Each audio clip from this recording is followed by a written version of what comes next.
data, Imprecision, early 2020, voting, Imprecision, swing states, Imprecision, predictions, Imprecision, electoral college, Imprecision. Nate Silver.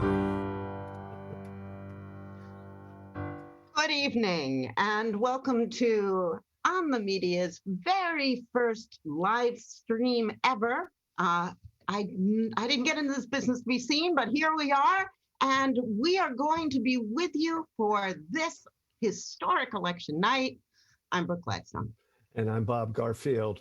Okay, why are we here? You obviously have a gazillion options for following the election night goings on. So what can we possibly add to that clutter? Well, how about a sort of OTM safe space with just you and the entire OTM emotional support team? Right, which is why I have a cocktail for the night. It's called In Aviation, and you can see that it is blue with just a tinge of red. Also, although it calls for a piece of brandied fruit, I decided to put an apricot in there because it looks like a desiccated ear preserved in formaldehyde, which is what the last 4 years have been like. Na zdrowie. Yeah, cheers to you, Brooke. We've got an array of people who can assess the state of the nation and offer informed ideas on the course it will travel or should travel, and what could and should influence that course long after election night or election month. We will have regular election updates. What we won't have are whiteboards, panels, quick takes, wild speculation, and of course, parabens. And speaking of parabens, I used conditioner today, and so apologies to everybody if my hair is too lustrous and radiant. One other thing about tonight, unlike the radio show, in this deal here, Brooke and I will actually converse, like, together. And you can converse with us too, more or less, by tweeting us at On The Media using the hashtag Imprecision 2020. You can ask us anything, and a little later, you'll get some answers. I will put one thing to rest right now, though. The answer is no, Dancing with the Stars is not happening, probably. Bob, do you remember the last time we talked together on the air? Twitter was filled with, I hate when mom and dad fight. That was 4 years ago, less one day. And it was us being raw with our emotions and our thoughts. It was like something out of marriage therapy, but it's the most downloaded thing I believe we've ever done. But tonight, no marriage therapy. What we will have is some music. We'll have some comedy. We'll have celebrities. We'll have updates from the newsosphere, and we will have, what else will we have? We will have an extremely important exercise in puppy naming. Mm-hmm. What are you doing? What do you think I'm doing? I'm making a hat. They're not very good, but mindless repetition relaxes me, especially when I'm anticipating big things like this election and also this video live stream. All right, Madam Lafarge. Coming up in this hour, we'll hear from Kai Wright, host of WNYC's United States of Anxiety. We'll have a visit from comedian Jessica Kirson and a drop-in from actor and intermittent President of the United States, Alec Baldwin. But first, an update from OTM's special Imprecision 2020 correspondent, Mike Pesca, who is also host of The Gist, a podcast from Slate. Mikey. Hello. Hi. So, our topic for this evening is the questions we definitely won't be getting any answers to tonight, starting with the swing states. Each state has its own procedures, obviously, for counting mail-ins and absentee ballots. And so this evening we should expect more or less information from different states accordingly. So, first of all, which states do you think, which crucial states do you think we will especially not be getting any information from? Pennsylvania, Wisconsin, maybe Minnesota. I don't know how crucial that's going to be. Ohio ain't. Three get information from them, though they're all of a piece if you want to consider Sunbelt, or Arizona, Florida, and North Carolina.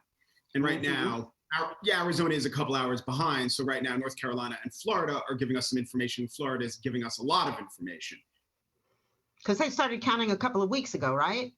Florida, yes. So we have a federal system, right? So everyone knows people in Pennsylvania, they don't get to their work early. They wait until the last minute. And that is why Pennsylvanians cannot count their ballots until they're all sitting there in a pile. In fact, I think NBC was reporting today that 7 counties in Pennsylvania won't even count election day. They'll wait until the polls are closed, which is a minute ago.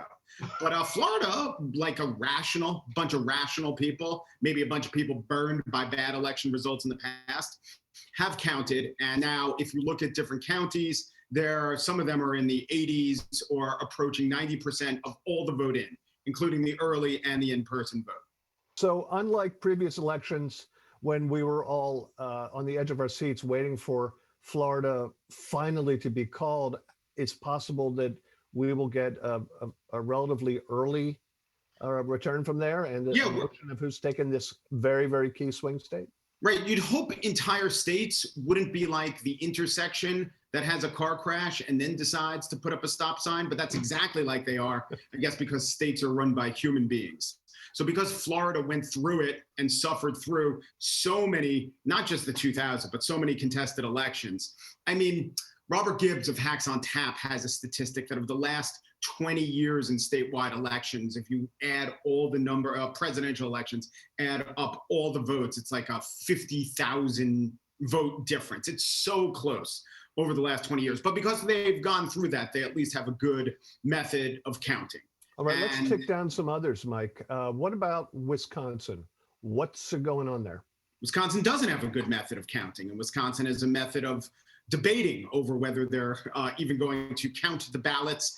And in fact, I mean, to jump ahead, your specific question was, will they be counting votes quickly? No, and probably not, but definitely quicker than Pennsylvania. Then there are other states where there are different answers to the question, will they be allowing states that came in after the ballot?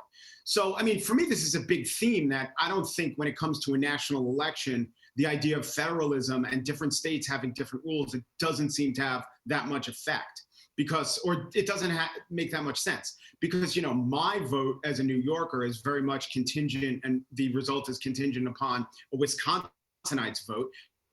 Yes, yet as a New Yorker, we could count our ballots after the deadline for getting them in. In Wisconsin, it might not be allowed. In Pennsylvania right now, there's a 4-4 Supreme Court decision looming over that. And essentially, Amy Coney Barrett said, well, maybe I'll jump in on that and decide after the fact that Pennsylvania can't count votes. I think that's a crazy system. I mean, federalism has its merits. This isn't one of them. Yeah, and more on that subject with another guest later. Well, I just want to ask one question. One question, Mike. As we go through the evening, a lot of people will have other tabs up and they'll be watching things. Yeah. We've urged people, in fact, we weren't supposed to say this phrase, but I'm going to say it anyway. People aren't supposed to pay attention to exit polls, right? Because they were designed to tell you how a person won, not if the person won on the night. And I just wonder if you have some warnings for people who are watching us right now, if they're also watching other things, maybe, what they should be leery of. Right. So in the hours before state results started coming in, it was like the stupidest hour of television, or the stupidest 2 hours, because intentions were being inferred from certain election poll results. And as you know, not even all the networks participate in the in the exit poll consortium. Whoops. actually has its own very good, you could call it an exit poll, but they Who is talk to this? tens of thousands of voters. You froze for a second. Would you say that again? Yeah, the AP Oh. talks to tens of thousands of voters, and they use that to inform a lot of their coverage and the coverage that will happen in the days after the vote, explanatory coverage. But it used to be the case that all the networks combined in an election exit poll consortium. Now Fox is not part of that consortium. The AP is no longer part of that consortium. So it's a weaker consortium than has ever been. And it is a little annoying in that exit polls, they do as good a job as they can, but they're notoriously imprecise. And a few months or even a year after the election, we get better results in from a broader survey. But often those results are ignored and the election poll results become kind of a myth. And sometimes they're also distorted. So an example is Donald Trump keeps citing that he won women by 52%. I guess he means, or would maybe like us to think he won women by 52%, he won white women by 52%, but that was only in the exit poll. And the more precise poll shows that he had, 47% of the women vote Hillary Clinton, white women vote, and Hillary Clinton had, something like 45 or 46. Mike, not a I want majority. to pick up on something that Brooke had quickly mentioned, and that is the original design of the exit polls was to understand after an election why people voted the way they did and what motivated them. But over the last 30 years or so, the networks and the cable channels have extrapolated details to predict the outcome on election night itself. Yeah. Now, because of all the early voting, almost the same number of votes have been cast before today than were cast in the entire election last year. The presumption is that the actual in-person voters tends to favor Trump because the Democrats were overrepresented across the country in the early voting, which would render exit polls, even a hinkier way to figure out what's going to happen tonight. On the other hand, some states have in fact counted the early polling or the early votes and will be able to release those results all at once. So are we more or less likely, despite all the conversation about this over the last few weeks, are we more or less likely to know what happened in the election on election night than we have been, or than we were, for example, in 2016? Okay, so first of all, I just want to say that the election polls that the networks who are participating in, they're not only doing, I keep saying election polls, the exit polls are not only literally doing polls of people who voted in person, they're doing polls of people who voted beforehand. So they are pricing that in, but they're imprecise and they don't really work in a close election. In other words, they don't work in the only time we need them to work. You're right, they're a diagnostic tool, they're not predictive. I think we're more likely to get most results of most states in than we have in the past. But in a close election, especially an election that hinges on a state like Pennsylvania, it's quite likely to come down to a state that is just dysfunctional. So I could tell you that there are 40 some odd states that are pretty good and will get their results in. If Pennsylvania is not one of them, will we be likely to have results? I don't know. So the likelihood of getting the results very much rests on the likelihood of it coming down to Pennsylvania. And by the way, California is terrible with getting the results in. It's just that that's a state where the result is known, right? We can't just beat up Pennsylvania as some sort of outlier that a functional state wouldn't, or a state without roiling internal politics wouldn't succumb to. California is really bad too when it comes to getting results in a timely manner. All right. Now, I think, some of our viewers are somewhat interested in the outcome of the presidential election and U.S. presidential. Correct. And the Senate races, which could flip the Senate from a Republican control to Democrat. I mean, I'm assuming that continues to be of interest, but there's one question that we definitely maybe will get to answer tonight. As you know, I have recently acquired a beast with all the ferocity and feral instincts bestowed upon him by nature. His name, that's the point. He has no name yet. So folks, I believe we're going to show you the puppy's picture. Have at it. Tweet your nominations for a name to on the media, because this beast needs the dignity of an appellation. And to, I guess, Brooke, I just have to do this to address some worrisome rumors. I know there has been some speculation about me not accepting the outcome. We'll just see what happens. We'll stand by. We and will stand stand down. by. Mike, concerning the dog's name, any thoughts? Yeah. First of all, I remember 20 years ago when I told you that we got a dog. My girlfriend then and I at the time got a box. Oh, he's- Oh, we've lost him. Fight him in the Golden Gloves. And am I there? yeah. You're there. Now you Yeah. are there. I was just relaying my story when I told you that we were getting a boxer. You said, well, that's great. You enter him in the Golden Gloves eventually in some, bouts for small purses. I'm glad you're returning the favor. Do you remember what my boxer's name was? To tell you the truth, Mike, I confused the name of your dog and your kids. Yeah. Was it Milo? Milo is my child. No, okay. You named it Kennesaw Mountain Landis, did you not? That was the original name for the child. Okay. So then I'm afraid I give up. I want to what's that? What was it? Show? I want to ask a friend. The boxer's name was Rumsfeld. Oh, right, of Right. course. And then I met Rumsfeld. So that's something you could name him after someone that if you meet, you'd have an a conversational in. Yeah. Think about it. Think about that. And not a bad one. Well, you don't name a dog you wish for. You name a dog that you have. Right. You go to the pound with the dog you have. Right. OTM special nomenclature correspondent Mike Pesca is host of The Gist. Thanks, Mike. Mike will Thank be you. back later tonight, so that's definitely something to look forward to. Meanwhile, this is done. You finished a hat already, Well, it was a pretty long interview. unedited by Brooke.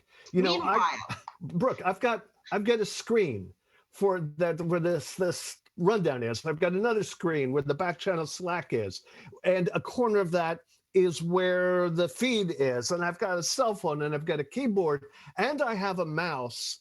I can't even imagine picking my nose, much less crocheting a hat. How do you do that? I don't know, Bob. I just don't need my hands as much.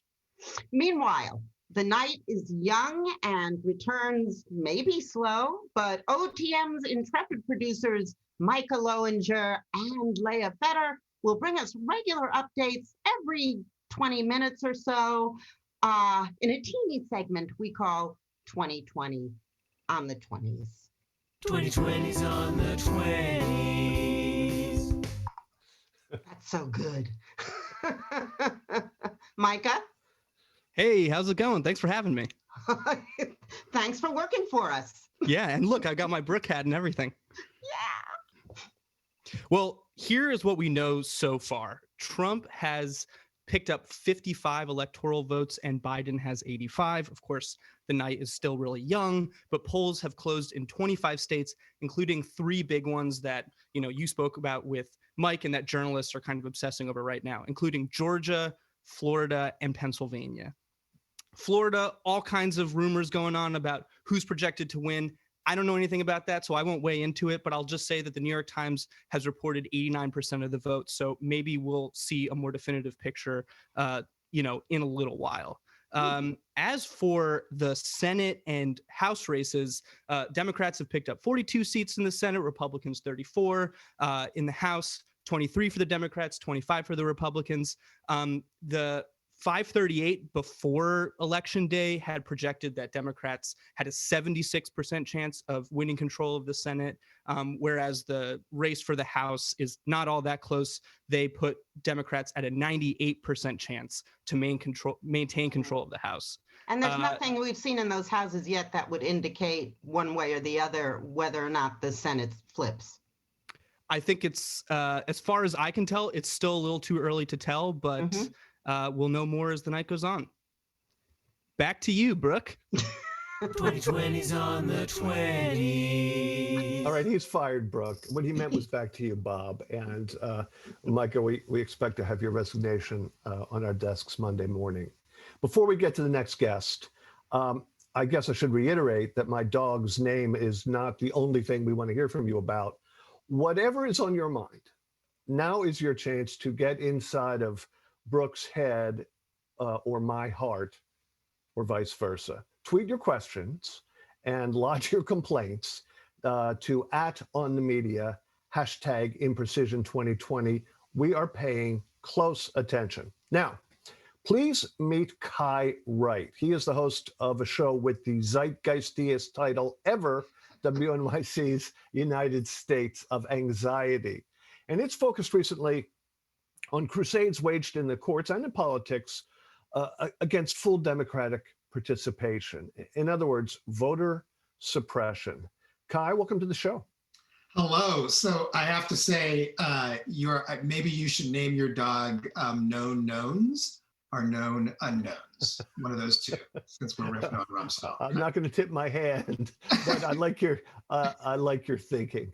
Look, if you ask a Republican Party official, are you trying to suppress minority votes? The answer will be 101% of the time, oh heavens, no, suppress.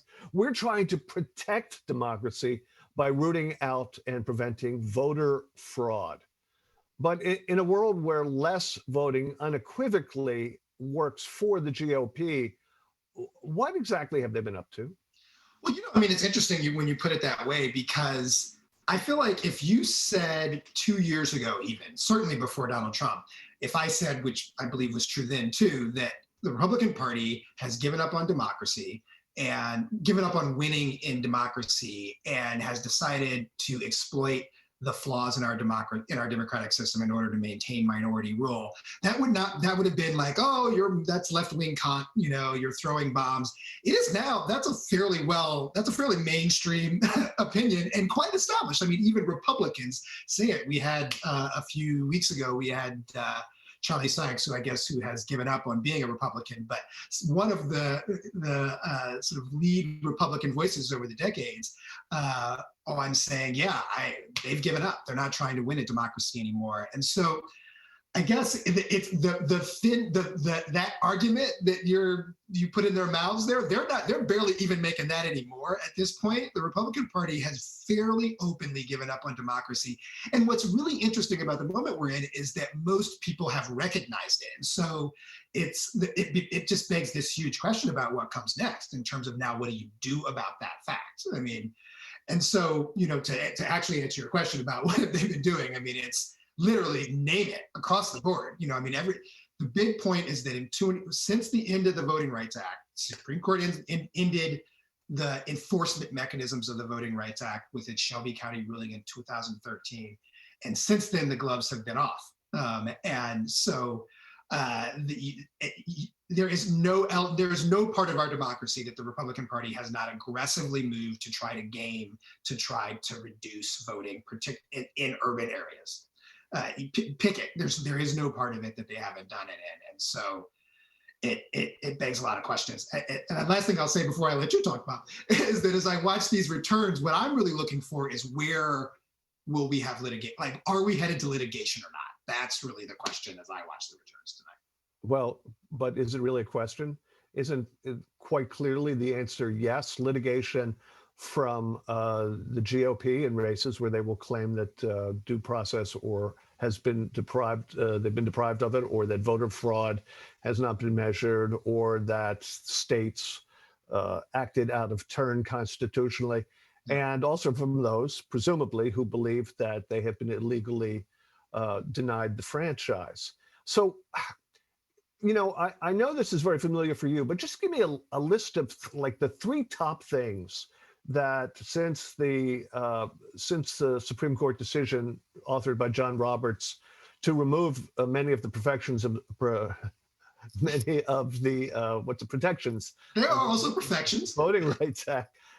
What have they done? And then what do you see happening today, like literally today, that is an active attempt to subvert free voting for all? I mean, the big tricks have been purges of voter rolls, just purging people off the voter rolls illegally, the closing of polling sites. So when you see, so it's not so much today, but all of those long lines that we always talk about.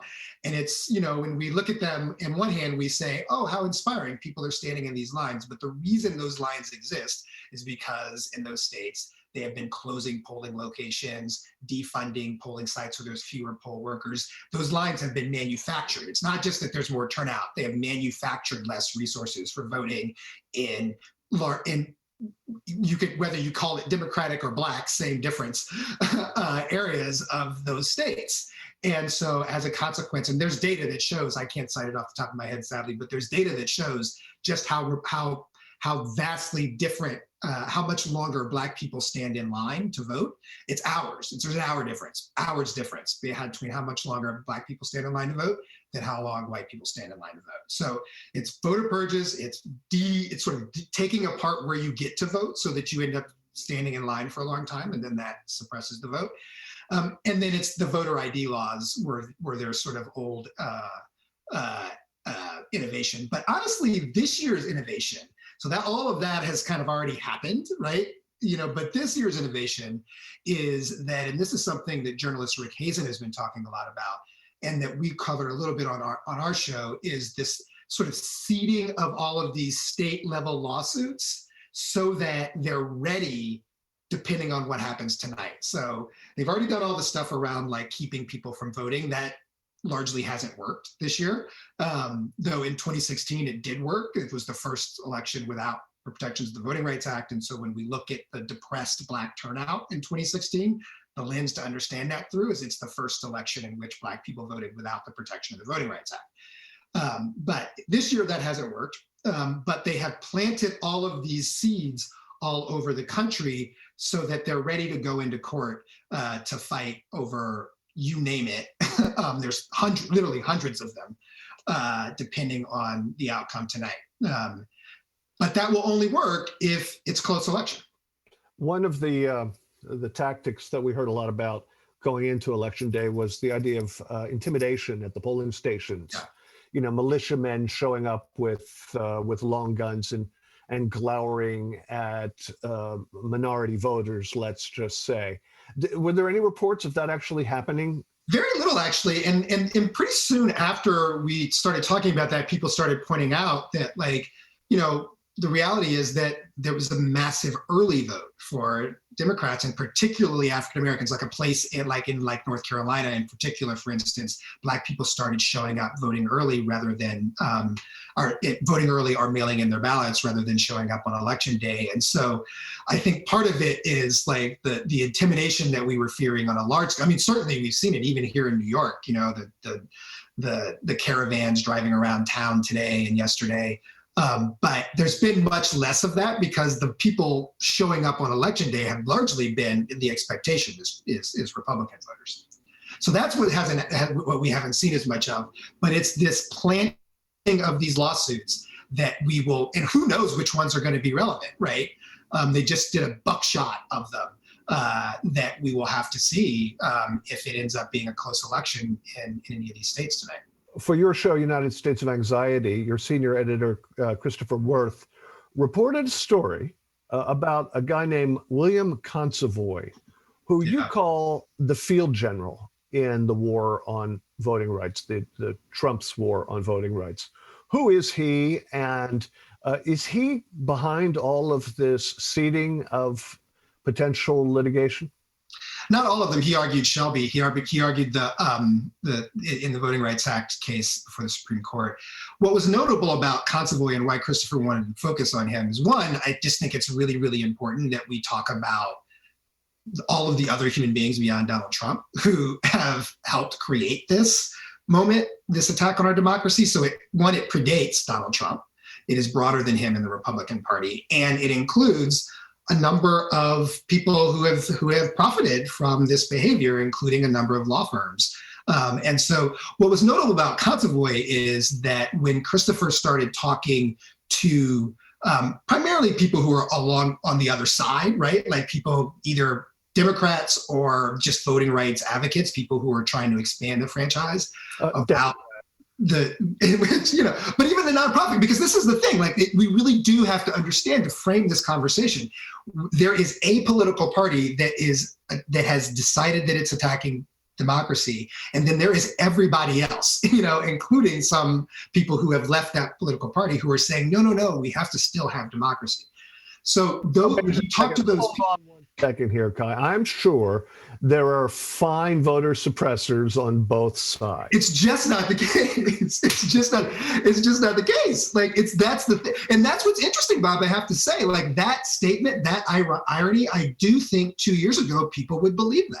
I think what is notable about this election, and that I have questions about what that'll mean for potential reform moving forward, is how mainstream the idea has become. It's like, oh no, this party, setting aside ideology, setting aside like whether you agree with them on taxes or immigration policy or all the rest of it, this is a party that has decided it doesn't believe in democracy.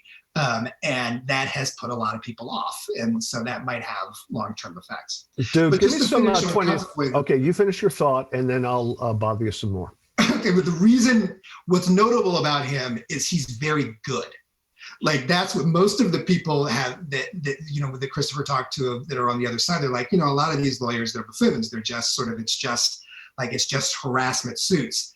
They say when they look up and they see Consovoy, they're like, oh no, he is actually and that's why they've started calling him the chief. And he was right in the middle of Shelby. This is the Supreme Court decision that you've referred to a couple of times. Can you throw some history at us? The Voting Rights Act, 1965, removed a lot of impediments towards minority voting that had existed since Reconstruction. And it worked pretty well. But then in the last 5 or 6 years, there has been erosion in court decisions, most recently Shelby. Yeah. What protections have simply been stripped from particularly Black Americans?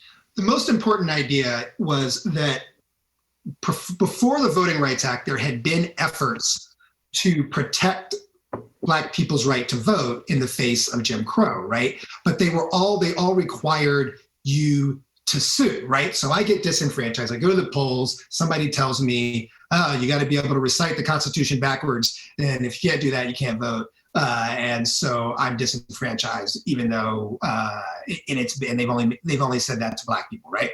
So I now have to sue after the election to say, hey, I've been disenfranchised. I have to survive whatever violence that is put against me for suing in those times, and then maybe I'll get a remedy. The Voting Rights Act said, no. We need a proactive prevention. So any place that has a long history of suppressing Black people's votes, the federal government is going to prevent suppression there. If you make any change to your voting laws, you have to first get clearance from the federal government to do it. That provision of the Voting Rights Act is what Shelby got rid of. The Supreme Court, John Roberts Supreme Court in 2013 said, we don't need that anymore.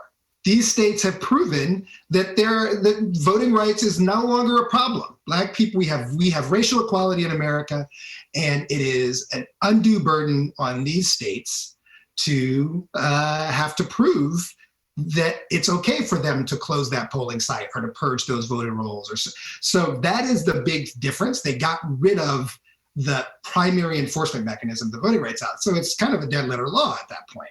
And immediately what we started seeing were poll closures, voter roll purges, and all the rest of it. Or in Florida, where felons who've regained the right to vote have to jump through 17 kinds of hoops first, including writing checks to the municipality or to the state. But again, the good news in this is so one of the places we saw that most dramatically was in Georgia in 2018. The things that happened in Georgia in 2018, it's just ridiculous. The amount of poll purging they did, the amount of polls they closed, the fact that the current Republican governor was the Secretary of State running the election, changing the election rules on his behalf, and won. And in what we're watching right now tonight in Georgia, and this sort of the fact that it is now a state in play, that it's too early to call at 8:30 in Georgia, which unthinkable 4 years ago, is a consequence of the fact that Black people in particular, but people across the board in Georgia were so outraged by what happened in 2018, which was only possible because they got rid of the Voting Rights Act, that they have voted in such large numbers that state's in play. So there is hope. Well, that's hope. However, I think to some extent, tragically enough, we as a society have become inured to the absurdity of a democracy making it hard to vote. The New York Times recently went around the world and explained our system to various foreigners who were incredulous. Can we roll that tape? Purging is the process by which election officials remove names from the voter rolls.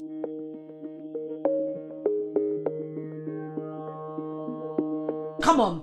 No one thinks of the word purge and thinks of anything positive. We have seen the purge films. Georgia likely removed nearly 200,000 from voter rolls wrongfully. How? I can't imagine for this to happen in Germany. Nope, you don't get to vote. Nope, you don't get to vote either. Nope. Kai, look, I know there's a lot of lawyers out there, public interest lawyers, who are litigating like crazy to subvert the laws and regulations aimed at subverting voting rights. But shouldn't Americans be reacting with approximately the same level of outrage and disbelief as these people? I think they should, but I really do think. I mean, I have been through so many elections where we've had this conversation, and it is not an issue. This is the first presidential election in which it has literally become a rallying point. So I think we're seeing more outrage than we've seen in the past. But it will have to be sustained. One of the problems is, like, even when you see these outrages, we stop talking about and thinking about democracy as soon as the election's over. And we don't return to the debate until, even the next presidential election, And I just want to say, like, one of the core differences when you talk about us different, why we have this versus other countries, we don't have affirmative rights in our Constitution, and we do not have an affirmative right to vote. And I think most Americans don't understand that. You do not have an affirmative constitutional right to vote. There are things in our Constitution that say what you cannot do, what states cannot do to stop people from voting. So 15th Amendment says states can't stop Black men from voting, but there isn't an affirmative national right to vote in the United States.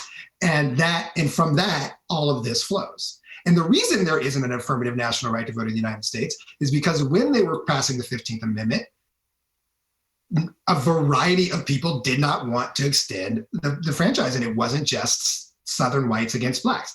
People in California didn't want to allow Chinese workers to vote. People in the North didn't want to let Irish Catholic immigrants voting. There were all of these ways in which people with power did not want the franchise extended to the people that they depended upon for their capitalism. And so as a consequence, they agreed to a negative right to vote in the 15th Amendment instead of a positive right to vote. And we're living with that. That's to me the need for a constitutional amendment, not a Roman number, well, a Roman numeral 1, and it would read in its entirety, voting, duh. There you go. That's the full of it. I agree. That would be it. Yeah. Thank you so much. Thank you for having me, and I really do hope you figure out how to name the beast.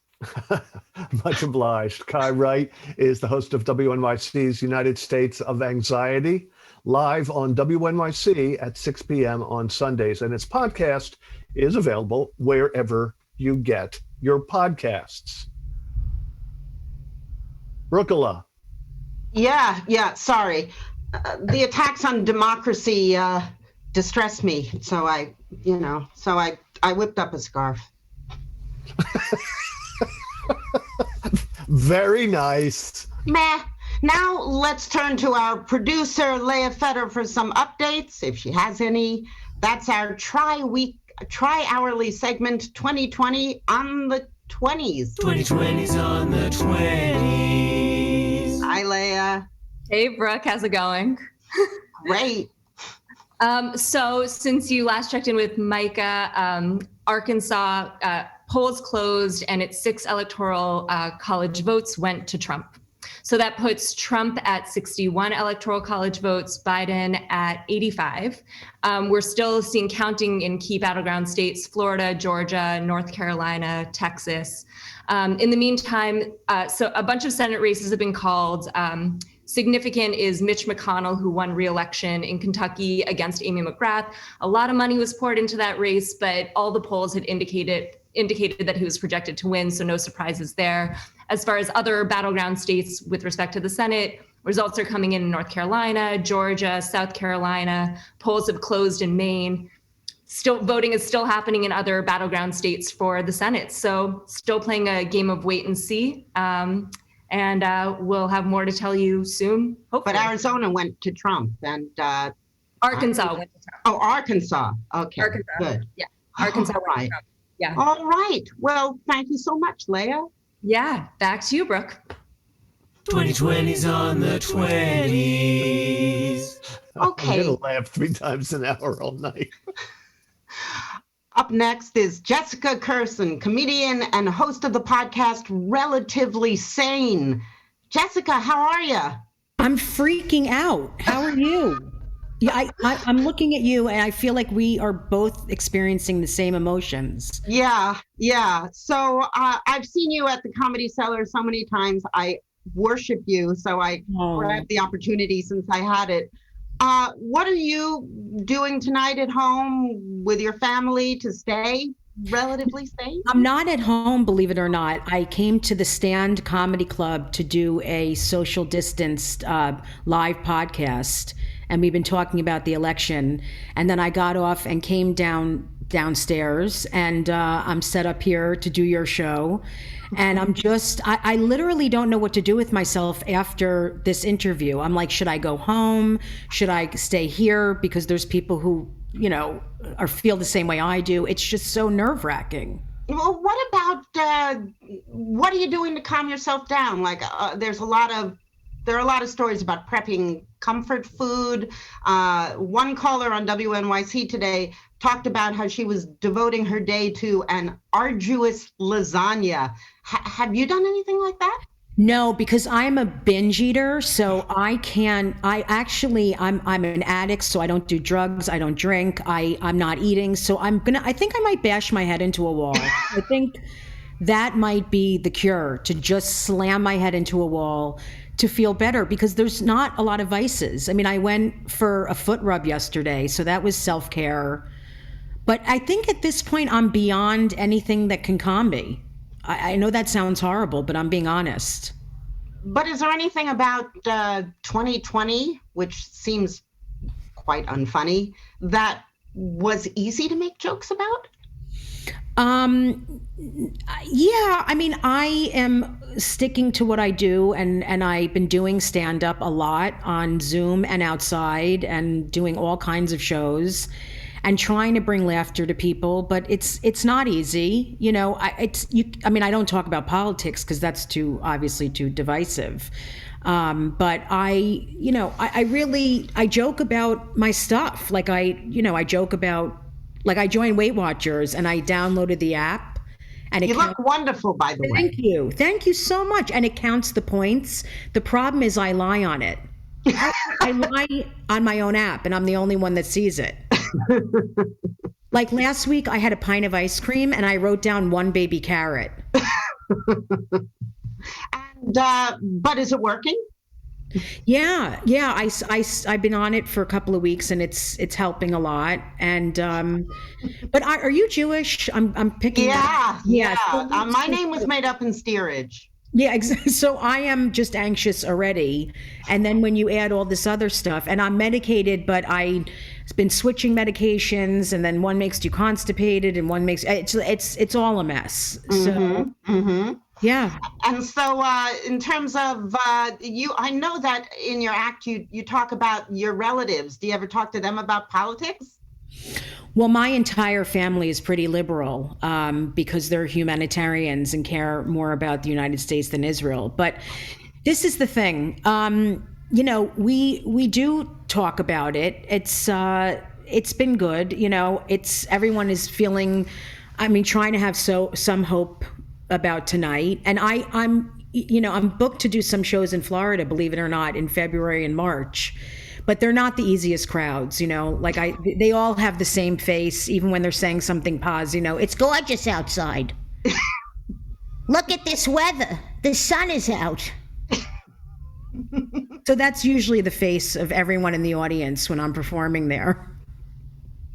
And then they always come up to you after the show. You know, Catholic people don't, if they come up to you, they feel bad. Like, I'm so sorry to take your time. I'm so sorry to bother you. I'm so sorry I was ever born. These Jewish people always have a comment, and it always starts out nice and ends up nasty. It's the same thing every time. Like, I thought you were very funny, but no one around me laughed once. Not one person even smiled. You're a loser. Or you're so pretty up close. But on stage, you look like an animal. And you're going back. So well, we'll see. We'll see. It looks like Trump is going to win there, so I doubt I'll be back there for a while. But no. Predictions. Yes, I know. Well, I'm supposed to go there and perform, but it all depends on the virus, because I'm not going anywhere where it's unsafe for me. I have a daughter, to be real, I have a daughter with heart disease. She's almost 5. She's had 4 open heart surgeries, a stent. Like, I have to be very careful. So yeah, it's not. I just wanted to lighten the conversation a little. Yeah, I wanted to lighten the conversation a little and talk about our heart disease. So how do you feel? Let's say there is a Biden presidency. Is that going to change your act at all? Oh my God, I'll have more hope in people. You know, well, that's not really funny. It'll help me. Now I'm being that's not funny. I'm sorry. No, you're like, that's not fun. No, it actually will help me creatively, because I have. I hate to say this, and I'm working on it a lot every day, but I've lost hope with a lot of people. You know, I've seen people's true colors that I care a lot about, and I've been very sad at how people think and what they believe, and I feel like I'll have more hope. I'll be able to write more and want to get up in front of crowds and you know, do my thing. Jessica, thank you so much. Thank you, Brooke. You're very sweet. Thank you. Jessica Kirson is a regular at New York's Comedy Cellar, where I first fell in love with her. She also hosts the podcast Relatively Sane. Oh yeah. While you were talking to Jessica, I whipped up a hat too. It's reactive. You look like an Orthodox priest from, you know, Greece. Enough of this. My next guest is a famous actor. He is a podcaster. He's a political activist going back more than 3 decades. And he's also intermittently president of the United States. Did you actually call her Brookala? I might have. You know, she was born in steerage. She got her name in steerage. So did I. Yeah. Alec, welcome. We were expected to play tape of you being Trump, but that didn't roll. So I think everybody in our audience knows what you look like when you're on Saturday Night Live doing that bit. I know that 4 years ago, forgive my earplugs, you watched the returns coming in, and as Wisconsin and Pennsylvania and Florida turned from purple to red, it was a freak out moment for many Americans, including you. 4 years later, what are you most freaked out about tonight? Well, I think that, and I think you and I have discussed this before privately, and that is that Trump might have made a short list of very modest adjustments to his behavior, his view. There were some very slight things that Trump could have amended while he was in his first term that would have made a second term of Trump not that bad. but he went in the other direction. All of his insecurities and all of his problems that he have only deepened. And as I mentioned to you one time earlier, he's the only person in history that hasn't grown in the job at all. Yeah, and now I know why Jessica has lost hope. Well, but also you were talking to your earlier guest about voter suppression and so forth. The other thing that bothers me and has bothered me for some time is that American people know so little about electoral politics in this country. They don't know what kind of tabulations are done in their state, what kind of machines they are, how vulnerable those machines are if they aren't hand ballots. They have no idea, nor should they for that matter, because it's never been presented as some kind of sexy news issue or policy issue, but they have no idea how profoundly we need to change campaign finance reform in this country, even though that's going to be difficult with this court we have now. But that's always a big issue for me. When we come here, when we come to this point in our history, and where Trump beat Hillary, and everybody was shocked, I thought to myself, well, of course Trump beat Hillary. That's what they do. The Republicans know they can't win in a fair election. If you have a fair election, they're not going to win. And they know that. So electoral nullification is their offensive playbook 24/7, I know that the state of the country in the year 2020 just hurts your heart, because we have discussed this offline.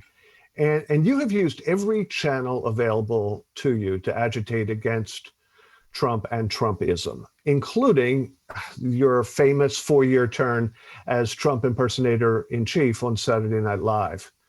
What is the role of celebrities in the national political debate in general, and in just simply bizarro world circumstances as we've been enduring for the last 4 years? I don't think people that I know who are celebrities have any, I hate that word, but people who in the arts, whether they're musicians or actors or what have you, they have any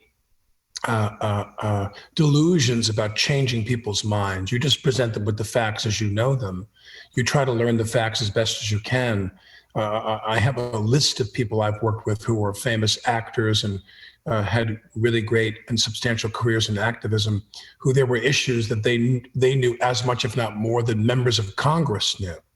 I remember years ago when we would go down to Washington with Creative Coalition, and Richard Masur was the president of the Screen Actors Guild. Richard Masur knew more about healthcare than anybody in the room. So if you take the time to learn the issue, we can help shed a light on something. But I don't think artists expect people to really to change their mind. That's something that people have to come to on their own. Alec, I'm just looking at the screen behind you. There were moments in the Trump administration where I thought you were going to put a revolver to your head, but I didn't quite think of it in that way. Right. So well, that's, yeah. I have a lot of Zoom backgrounds, but some of them are a little brassy and shiny. Like you can take your pick, Bob, if you like. I can even do another one for you right now. Tell me, please. Tell me what you think of. Tell me if you like this one. This is one of my favorites. Here we go. So that looks like a dentist office or a Chinese exactly. restaurant. This is my kids and I at Pet Stop or somewhere where we go to the fish tanks. Yeah. Oh, we knew you were going to be a marquee talent, but we didn't realize we were going to get this. So thank you. Hey, Alec,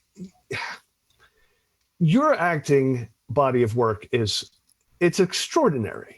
In fact, here's just one tiny little piece of it. You see this watch? You see this watch? Yeah. That watch costs more than your car. I made $970,000 last year. How much you make? You see, pal, that's who I am, and you're nothing. Nice guy? I don't give a shit. Good father? Fuck you. Go home and play with your kids. You want to work here? Close. There's a lot of bad language in that movie, Bob. There were a few bad bathroom words. Yeah, it's true. That's from Glengarry Glen Ross. You were hilarious and magnificent in 30 Rock. Hunt for Red October, dramatic hero. Outside Providence, a small film that is just one of my favorite turns by you. Blue Jasmine. And not only Blue Jasmine, but by the way, Stanley Kowalski on freaking Broadway. When Sean passed away recently, the other day, my kids, I was showing my kids pictures of things, and this has happened in the past. And I showed them a picture of me with Sean from Hunt for Red October. And they were like, "That's you?" And they were pointing to the picture of Sean. And I go, no, the younger guy, the young, really lean guy with the dark hair, the guy who doesn't look half bad. That's me. They're like, no, that's you. The old guy with the gray hair, that's you. I'm like, no. What can you do? The audiences these days. Yeah. So, I mean, your resume is phenomenal, but the Trump bit, I believe someday will be in the first paragraph of your New York Times open. Are you cool I have with a chance that? to erase that. I hope I have a chance to erase that. Are you cool with that being your legacy? I had a woman next to me in like a grocery store or something in New York a couple of years ago, and really at the heyday of this, when it was new, and she looked at me with this very, very kind of calm eye, and she said, "I really enjoy watching you on Saturday Night Live. I think it's very funny." I go, "Thank you." And she said, "Isn't it strange with everything you've done? This is the only thing people are going to remember you for." And I started to cry like a little bit. I started to cry at Agatha and Valentina. I had a little tear running down my face. But the truth of the matter is that I believe that Trump, if Biden prevails and Trump loses, I got two predictions for you.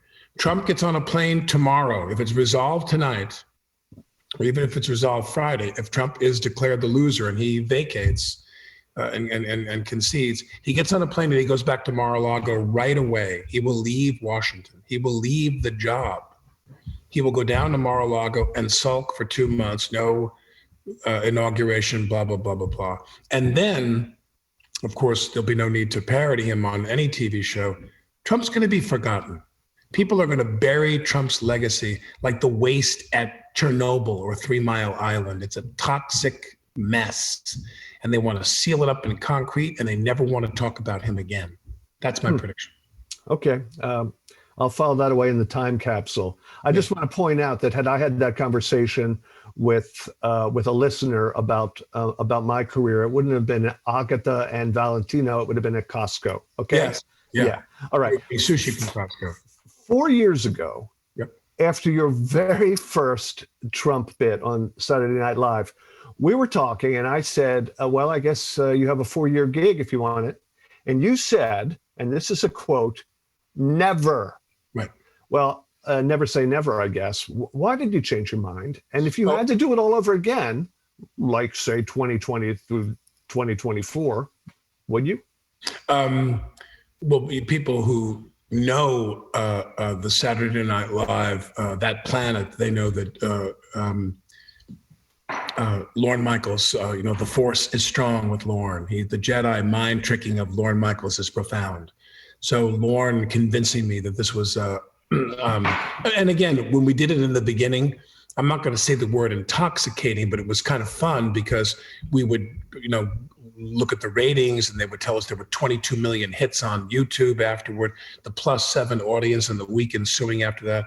When I was doing a lot of that with Kate McKinnon and she was playing Hillary, we had a great time. It was really, really great. But as it's worn on, I think people are, listen, when you do the cold opening of that show, you're really kind of lighting a cannon, you're firing a cannon. There's no time for, what is his name again? I'm blanking out, who just did the thing with Jeff Daniels, who played Trump with Comey, Brendan Gleeson. So to do some really finely honed and finely hewn imitation of someone, that's a different medium. I decided to come out there and make Trump as two-dimensional as I really believe him to be. Well, you only had to add one dimension. Hey, Alec, I have one more question for you. It's the most important. This is an image of my new dog. Now you have 70 or 80 actual children, so you're used to naming. What should I name him? What should you name him? It's a boy. He's a boy. And is he tough or is he sweet? It's unclear. It's unclear. What do you want him? You want him to be sweet or you want him to be tough? I think macho, like his. You want him to be macho. Then name him Governor Cuomo. He's tough. Name him Andrew Cuomo, and if he's sweet, name him Chris Cuomo. All right, Alec. Thank you very much. I really appreciate it, buddy. Good luck. Thank you. Alec Baldwin is Alec Baldwin. Brooke? And if he's profoundly ethical, maybe you should call him Mario Cuomo. There you go. Anyway, we are so up to 2020 on the 20s. 2020's on the 20s. Mychal Lowinger, what have you got for us? Hey, Brooke, thank you for booking me right after Alec Baldwin. That was really generous of you. So just the most recent call is about Indiana. Trump has won the state by 20 points. So I guess none of us were all that surprised by it. That puts Trump at 85 electoral votes over Biden's 72. Of course, oh, wait, there's been a whole bunch more that I've just seen. Biden is now at 119 electoral votes and Trump is at 94. Did you just fake that? No, not at all. North Dakota and South Dakota, Wyoming, Nebraska, all of these states have been called for Trump, whereas New Mexico has been called for Biden. So, as I speak, the results are probably changing. This is dynamic, folks. A lot of people are focused on Texas. It's still too early to call, but, we've got a bunch of early votes from metropolitan areas. That's kind of like blowing up my timeline right now. 14 states have also just closed their polls, including Arizona, Minnesota, and Wisconsin. Those are considered 3 big battleground states to watch. Arizona, which is worth 11 electoral votes, is obviously a big one. We think that they will release the majority of their ballots tonight. So assuming it's not too close to call, we might have some more information about that later on. That's a state that Trump won in 2016, but Democrats think Biden has a pretty good shot. So that's all for now. Back to you, Brooke.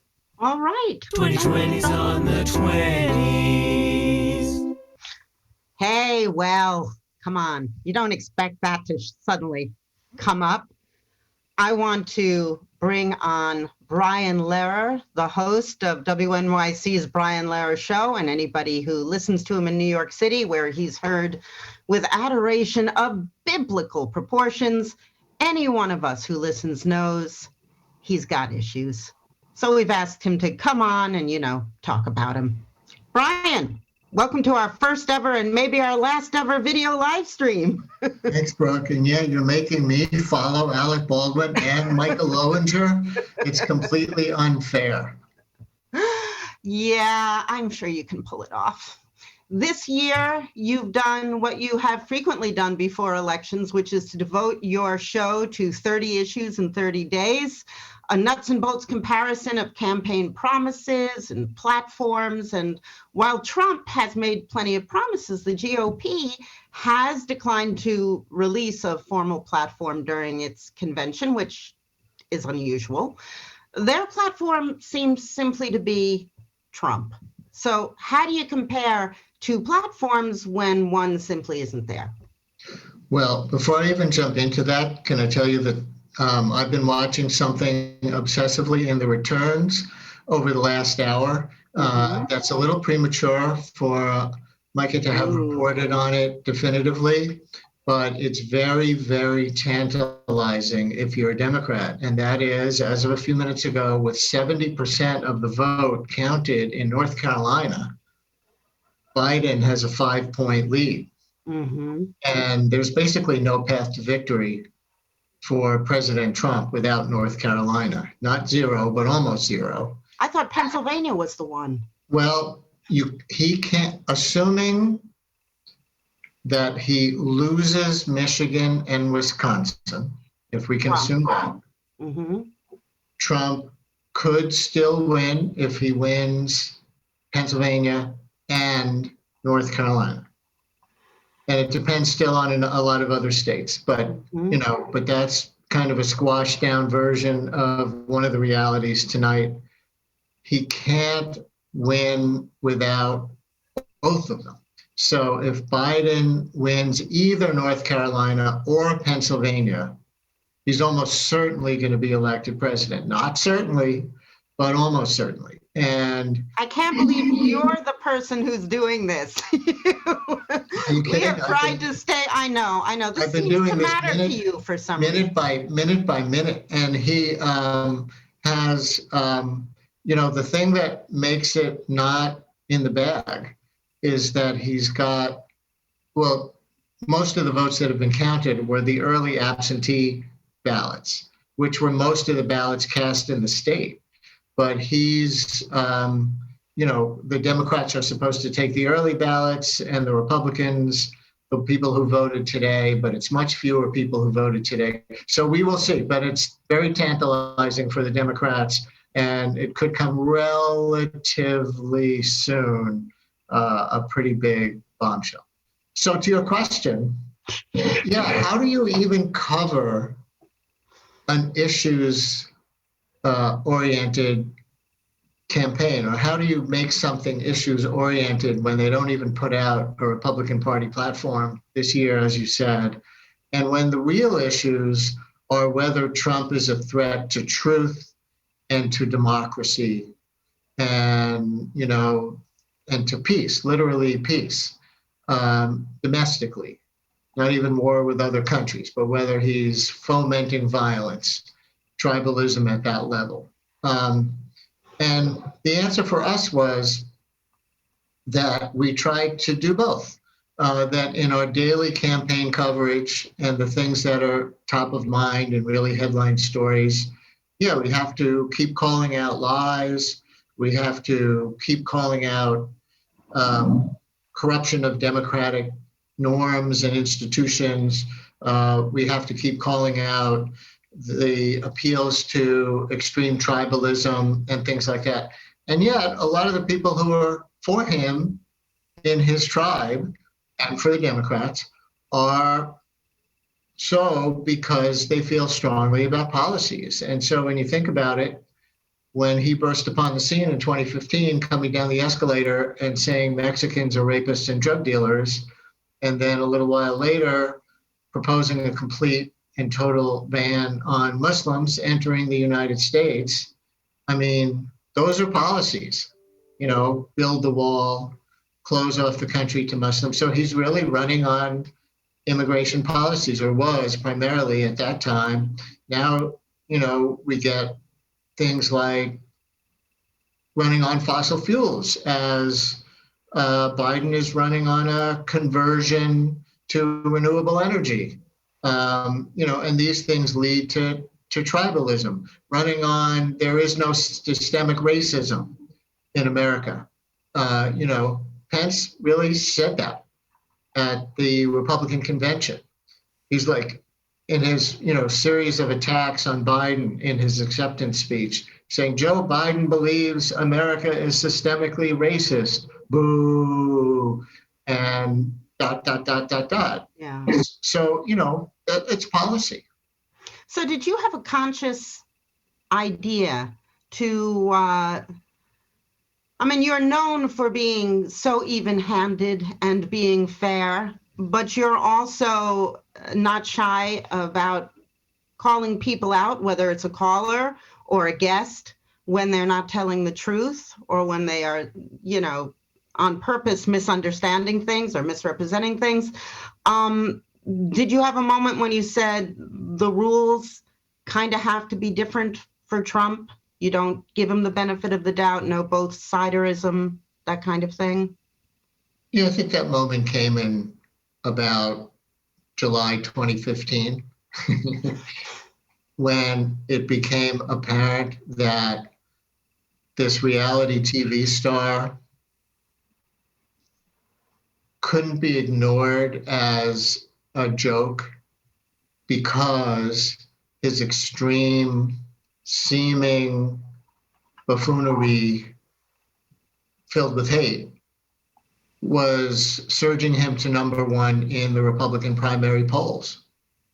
And then right away, we were presented with a dilemma. Do we amplify things that seem like hate speech? Or do we call them out? Because how could you not let something like that, or how can you let something like that go unresponded to? And that, I think, going back all the way then, it was an early dilemma for the media. Do you give something that's based on hate more oxygen? Or do you give it its necessary sunlight by talking about it? And we faced a version of that conundrum ever since. Like progressives don't want journalists to claim to be objective anymore because there's no such thing as objectivity. That's what I've always said. It's you can be fair and you can be accurate. Fairness even can be difficult, but it's certainly achievable. You can't suspend your judgment. Your judgment is part of the job you do. And we're not some sort of confederation of passionless priests. Right. So on the one hand, objectivity is objectionable. On the other hand, there's the demand when it comes to Trump, and really anybody, but Trump puts it in our faces so much, the demand to speak the truth, to call him out when there's a lie and say, no, this is not, an opinion. This is a lie. This is not factual. So you beat the Times, because the Times waited until he finally backed off from claiming that Obama was not born in the United States, which was part of how he started building his political career, was to claim that. When he finally backed off that was the first time that the Times used the word lie and lying. It was a big moment, but you were ahead of that. Well, maybe a little bit, but but it's difficult at every step, because for my listeners on a call-in show, I want Trump supporters to be able to call in and be taken seriously as human beings who are making up their own minds as things, and be in dialogue with people who think that Trump is a fascist, or anywhere along the spectrum. And so you want to respect people's opinions. You want to respect people's passions politically when they're different, to the maximum extent that you possibly can. And at the same time, Trump presents so many moments of where it's necessary to call him out for something, right up to this weekend, where he was supporting the people in all those cars who were surrounding the Biden campaign bus. It's not incitement to violence exactly, but it's incitement to building up the tension in the streets and on the roads around the election, which I don't think any president that I know of has ever done, certainly not in my lifetime. And so how do you do that and then say, at the same, address that with the seriousness that it warrants, and at the same time just say, okay, if you're for Trump, call in and say, and if you're not for Trump, call in and say. Well, hopefully there is a way to walk that line. But I mean, American, but it's difficult. How often do you have listeners who say that they're for Trump for reasons that are entirely untrue? I mean, today I heard from someone who believed that doctors who claimed that their patient died of COVID got more money. I mean, right. Do you find yourself constantly in the position of saying, thank you for calling, but you're completely wrong, you've bought a load of crap? I know you don't do that. Yes, but it comes up. it comes up. Yes, say it in a nice way, not like all those words they were using in the Alec Baldwin clip a few minutes ago. You probably feel liberated, Brooke, doing a show on Zoom instead of by FCC rules on the radio. But of course, if I know enough about a particular, and there's so many, it's like somebody compared it. I can't remember who it was, but somebody on one of the cable channels recently compared to fact-checking Trump at the debate to the old Lucille Ball I Love Lucy episode, where she has a job in a chocolate factory and she's supposed to box the chocolates as they go by on the conveyor belt. Something happens, right? And they go by so fast, and and she can't keep up with them. So fact checkers had that experience, according to this one commentator, during the debate with Trump. The lies were coming so fast, you couldn't actually fact check them and get all of them in and actually fact check all the lies. And so some of the lies would stand. And so it can be a little like that. And so I don't know every detail of every thing that he says that's false. But when I hear one that I can recognize and identify with a caller, I try to gently say, but the premise just isn't true. And try to have a conversation. You pull it off. Let's discuss one issue. I'm going to pick racial justice. During both of the presidential debates, the discussion kind of boiled down to arguments over criminal justice reform. And obviously that's important, but it's only part of what addressing racial justice is about. I mean, what did each campaign propose to combat discrimination in housing and education and in the environment and so much else in American life? Right. And in our 30 Issues in 30 Days series, because of the nature of this year, we decided to do 10 pandemic-related issues. And think about it, you can divide it up. It's not just one COVID conversation, obviously. Like mask, vaccine, I guess. Testing, everything. And the same thing with racial justice. So 10 on pandemic, 10 on racial justice, and then 10 others deserving of, some time in a year when everybody's been so obsessed with COVID and racial justice. So who would have ever guessed that climate change would be relegated to a backseat issue this year, relatively, or some other ones that, that anybody could think of that are so big. And within racial justice, exactly, we tried to do it writ large or chopped up small, if you want to more look at it that way, into 10 different things. So it wasn't just police, but we had several of the 10 that were police oriented. But we looked at maternal mortality, disparities in maternal mortality as a racial justice issue, and did a discrete segment on that. We did one on affirmative action. Trump, and again, it's not just a theoretical conversation about affirmative action, but Trump has been aggressive on this. This is another reason that this is about policy and not just his character. They decided to sue Harvard and Yale for discrimination, for their attempt to rectify some of the racial injustices in the past and the way they did it. So that was a choice that the Trump Justice Department made. And another one was the suburbs. And again, there's a policy issue here. Yes, Trump actually undid a certain way of enforcing the Fair Housing Act that the Obama administration had implemented that had to do with density or, against income discrimination, which could be a surrogate for racial discrimination in the suburbs. So Trump's running on, they're going to destroy the suburbs. Anti-zoning reform, basically. Yes. He's against any housing that isn't a large single, in other words, housing for anybody who isn't affluent.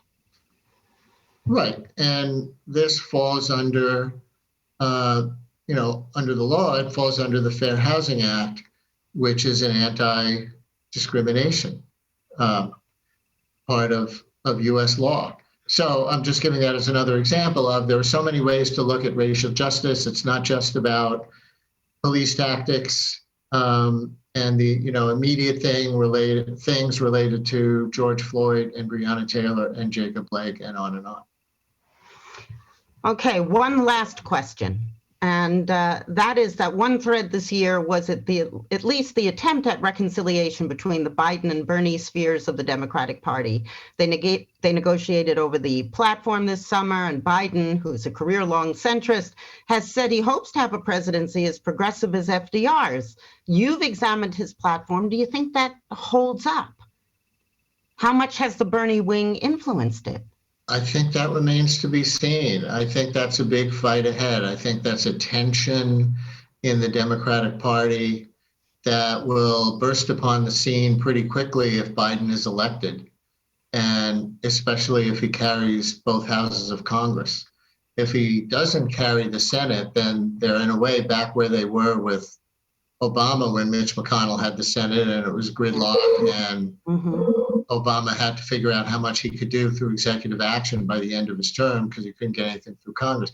If they have both houses of Congress, then there will be the more progressive wing versus the more centrist wing. And in sort of national tone terms, if Biden is running to, on the one hand, return to normalcy post-Trump, and on the other hand, to do big FDR-like things, those things probably are going to clash. And in historical terms, I'm thinking of how when Bill Clinton won the presidency in '92, with both houses of Congress being Democratic as well, and there was such Democratic fervor way back then to be done with 12 years of Ronald Reagan and George H.W. Bush, and they tried to do a few big things, raise some people's taxes after the Reagan tax cuts, and their version of health reform led by Hillary Clinton, which failed. And then there was such a backlash that they lost Congress after just 2 years because Clinton lost part of the center. And then when Obama got elected with, again, a Democratic sweep of both houses of Congress because there was this fervor to be done with Bush and Cheney and put in the big stimulus bill and that financial crisis and Obamacare and then the big Tea Party backlash.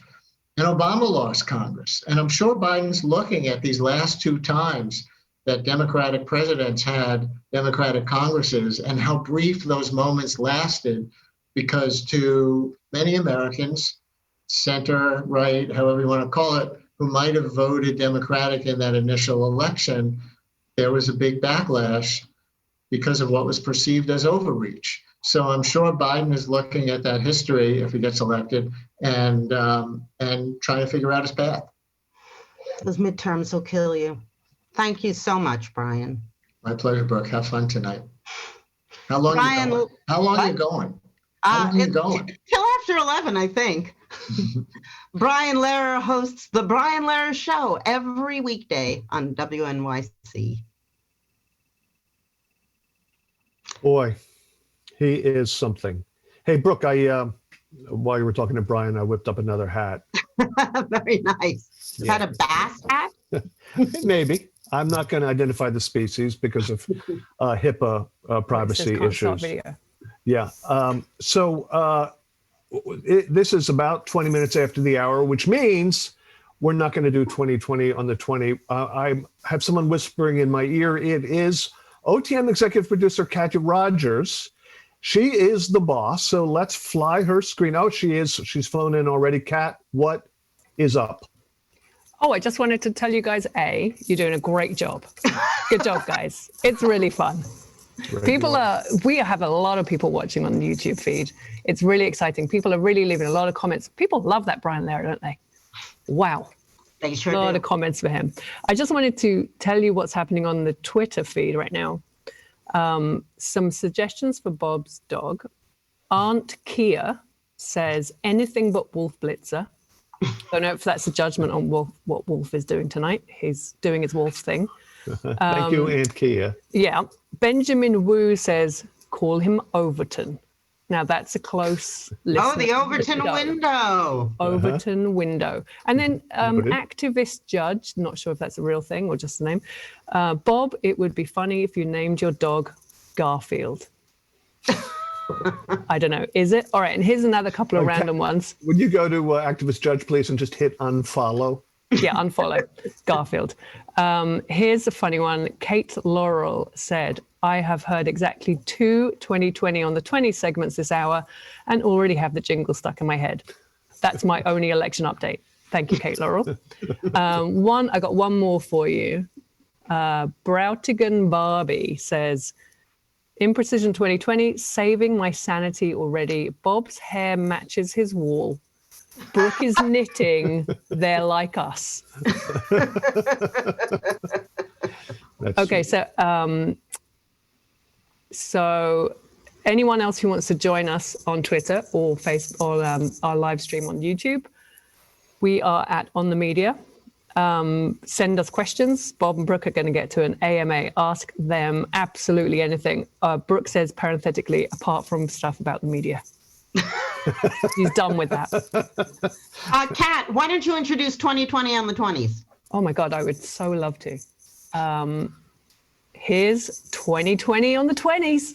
2020's on the 20s. By the way, the music you've been hearing this hour is the masterful work of OTM producer emeritus Jesse Brenneman. Bob, introduce our guest, who's wearing a fantastic hat. This is our producer, Leah Fetter. She has news at this moment exactly at 20 minutes after 9. 20. No. and not a ton has happened since you last checked in with us. So also in that slew that came in shortly after 9 were New York, who's 29. Electoral votes went predictably to Biden. Also New Mexico, 5 went to Biden. That places Trump with 119 electoral votes, Biden with 93. Colorado, however, is being called by some places. ABC and 538 both have Biden as the projected winner for Colorado. New York Times, not yet. Colorado has 9 seats, so that would place, or has 9 votes, so that would place Biden at 102. Just kind of depends who you're listening to tonight. North Carolina, Georgia, Florida all remain tight right now. Polls are closing in Arizona. We might start seeing results in about an hour. Wisconsin's also closed. Results will not come in right away. Milwaukee will likely be counting at least until tomorrow. Some more Senate races have been called. Nothing that was in play. So for anyone who is hoping it would be an early night, it doesn't look like it's going to be. And we'll be hanging out for a while. No comforting news just yet. Nothing conclusive. And that's it. Back to you guys. 2020's on the 20s. Thank you. It's so stupid and yet somehow transcendent. Thank you, Leah Fetter. If at some point today you have logged onto the web, especially social media, you have undoubtedly encountered what Steve Bannon calls, and I hope this is the very last time in my life that I find myself quoting him, a quote, zone flooded with shit.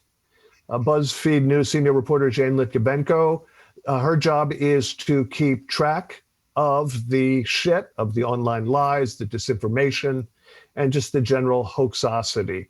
Jane, welcome. Hi, thanks for having me. So your beat is the septic field of Steve Bannon's dreams. Let's start. Let's start with, one of the golden oldies, which you and your colleagues call zombie hoaxes, which is nonsense that pops up again and again and again, no matter how hard you and other truth tellers try to kill them. Among them, which? Well, first of all, I've never heard my job described that way before. So thank you for those nightmares.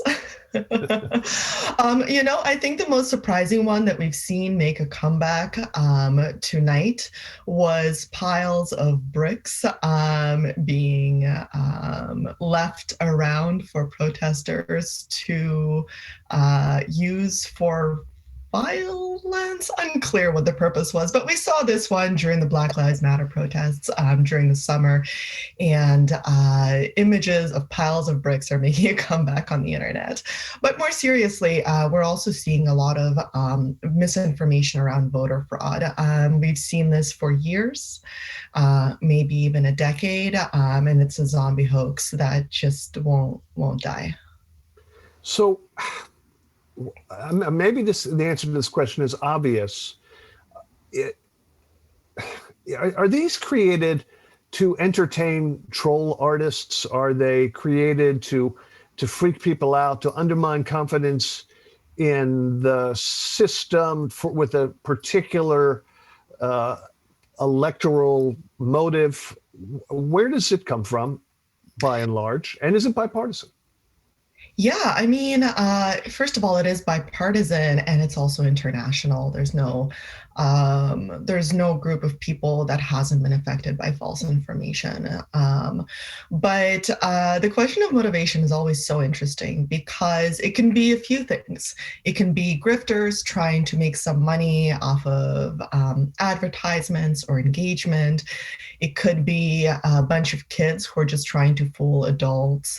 We've seen a lot of that as well. It can be mean-spirited trolls who spread misinformation just as a kind of sport.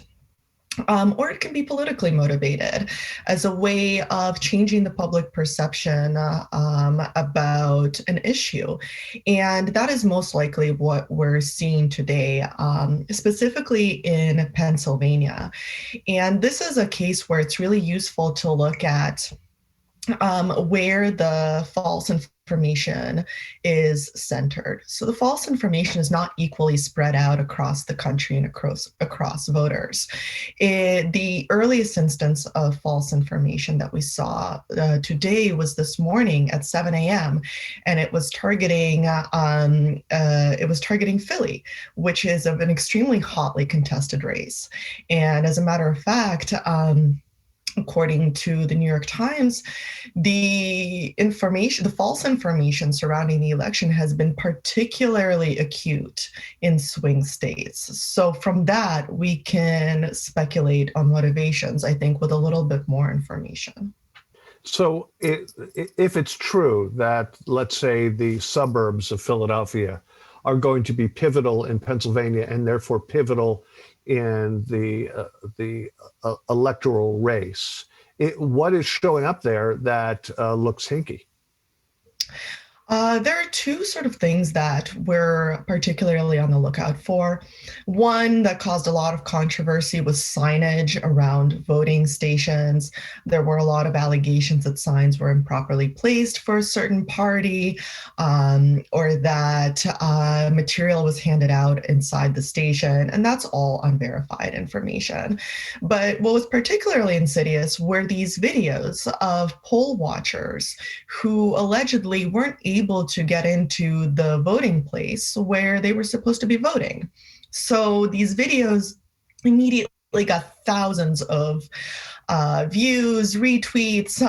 They went hugely viral. And they're very tricky because it takes some reporting. It takes some investigative work to find out what is actually happening there. So we've looked at two of these videos that went viral. And in both instances, the poll watchers were able to remain where they were, and they were able to continue their work of poll watching. But the perception that this gives is that the elections are being interfered with. It's being presented as if there's this like huge, big, nefarious thing, almost a conspiracy, you could say, to prevent people from voting or for votes to be miscounted. And that's just not something that election officials are seeing on the ground. Steve Bannon talked about flooding the zone with shit. And, which is hard enough, I guess, to police for a journalist, especially in a world where a lot of stories are absurd on the face of them, and some of them are just true because of the political environment we're in. But how do you police this kind of stuff if the president of the United States is taking these dubious, ridiculous, abjectly false hoaxes and retweeting them and giving them the audience that they might otherwise never have? They go from being marginal or invisible to the talk of the country. Like, for example, you talked about the bricks. I remember when he was talking about people with bags of soup attacking law enforcement. Or as they say, Jane, you can't make this shit up. No, you really can't make this shit up. And you ask a kind of existential question. I think a lot of reporters in this field sometimes feel like they're playing a game of whack-a-mole, or feel like they're doing policing for social media platforms, sort of doing unpaid moderation. But there's still an electorate and an audience that are relying on accurate information. And so our job when we're reporting on these huge falsehoods and huge rumors that can spread so far, especially because not just the president, but many people in the president's orbit, many staffers or other politicians, or even just influencers have these huge, extremely engaged audiences. But the reality is that those audiences are very frequently already have already made up their mind on whatever it is that they're reading. And as reporters, it's our job to put what's happening into context and also explain not just what the falsehood is, but how it travels. Because if social media companies worked differently than they do, the amount of falsehoods that we see could be lower, for example. And social media companies have put a lot of effort into attempting to police false information, but of course, it's been questionable how successful those efforts have been. But there's still a need for putting facts into context and also juxtaposing them with real life events that we're seeing, whether that's false cures for the coronavirus that were spreading at the beginning of the year, or demonizing protesters based on one single incident that happened at that protest. It's important to get that accurate information to people. And it's important to fill data voids so that if somebody searches something that they've seen online, they have a place where that accurate information lives. All right, you've done pretty well so far, Jane, but now we're into the lightning round. I'm going to ask you a few questions, and I need some quick answers. Ready? Stories that have been alleged on the internet. Number one, did George Bush endorse Joe Biden? No. Did the New York Board of Elections send ballots to some voters pre-filled out for Joe Biden? No, a voter accidentally sent a ballot that they'd already filled out back to themselves. But obviously, do you know of any ballots that have been literally thrown out at any point today by any party with any motive? No. And finally, did Joe Biden go on the stump and forget which state he was in? Oh boy, he sure did not. Although manipulated videos of Joe Biden are an entire genre. You could do an exhibition of misleadingly edited videos of Joe Biden. And you have to do the forensic work, right, to figure out whether what appears to be something you're seeing with your own eyes has been manipulated to misrepresent reality. Yeah, absolutely. When Donald Trump got COVID, a lot of Democratic supporters immediately launched into wondering whether videos were real or fake. possibly because the president has put out some manipulated videos in the past. And it takes a lot of effort and a lot of reporting and a lot of expertise, most of which we outsource, to get to the bottom of it. So this is not a one-person job, and it's never easy. Well, Jane, thank you very much. Thank you for your work. Oh, thank you for having me. It's been a pleasure.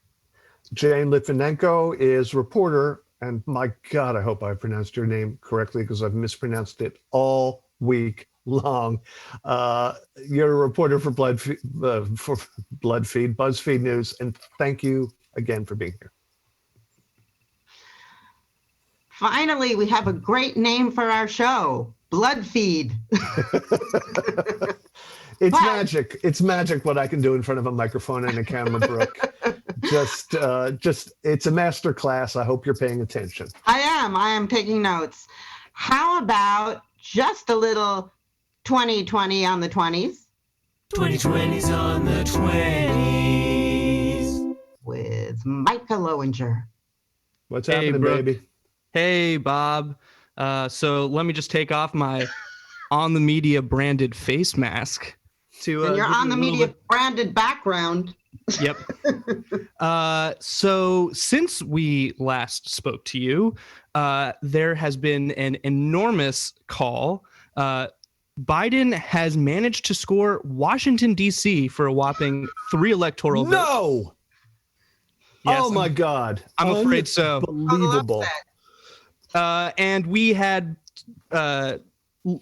leaned to the fact that Colorado was looking like it was going to go for Biden, and the New York Times has now officially called it. That's another 9 electoral votes for Joe Biden. So the count is now at 92 for Trump and 122 for Biden.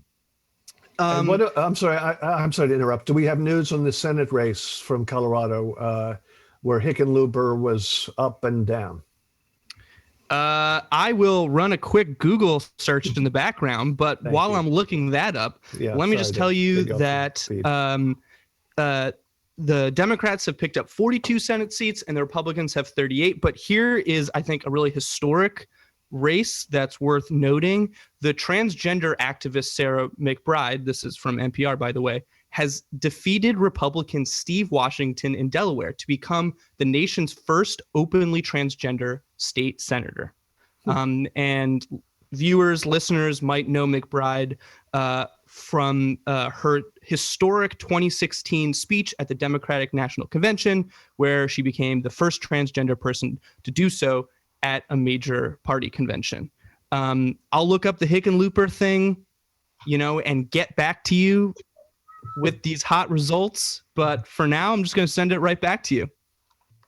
2020's on the 20s.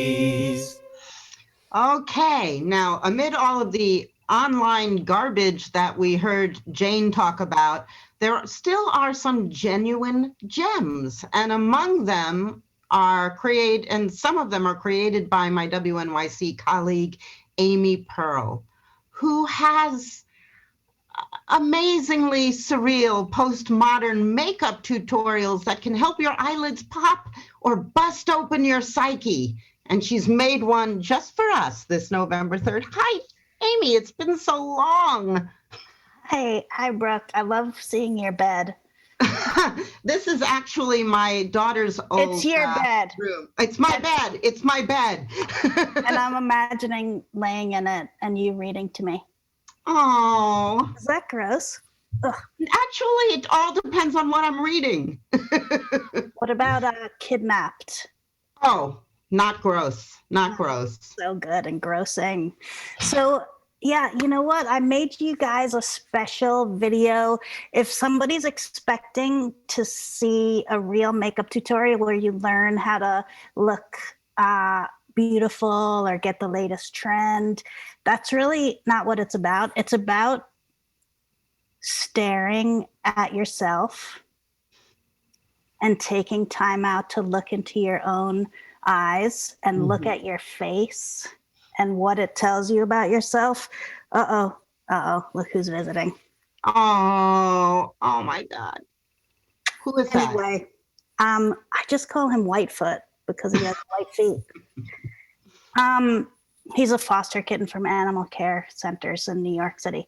So I've made these videos because usually something shitty happens to me in a day, and then I kind of put on makeup, and by like covering up who I am, it actually allows me to be really free and say things that I wouldn't usually get to say. And even though some of the things I talk about are pretty painful, like my own defects and like not being able to really know yourself, it somehow ends up being funny. I don't know, Brooke. They're like little bits of surrealistic art or something. They're brilliant. You Anyway, have makeup on right now, I think. I of course I do. You know what I really look like. What is that, the On the Media lipstick? No, but it might as well be. Let's say it is. It looks fantastic. So you're calling this look No My Eyes or No Me Eyes? No Me Eyes. Yeah, just because everybody right now is looking outward and looking across the country and looking like obsessively scrolling, and they're just like leaving themselves behind. And I instead was looking at myself and wanting to know did I really want other people to know me? Only if they can promise they'll still accept me, which they can't. So it's probably better if they don't. That's my takeaway. Amy, I really want to see it. It's not that good, Brooke. It's not my best work. I always want to. But I think let's premiere it here. I am devoted to your Sugar Pond Twitter feed. Yes, please run it. Let's watch it.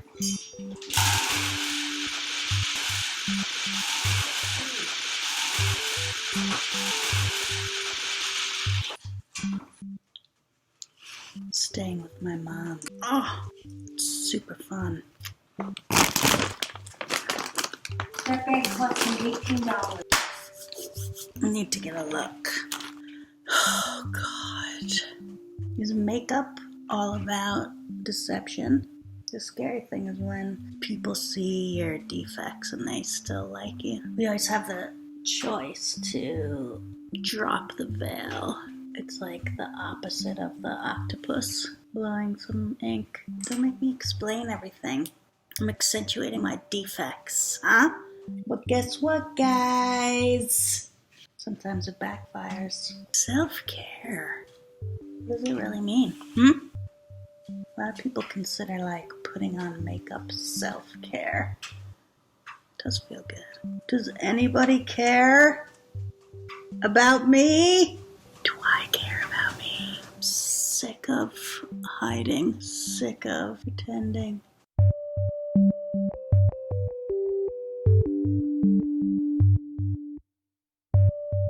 Look at me.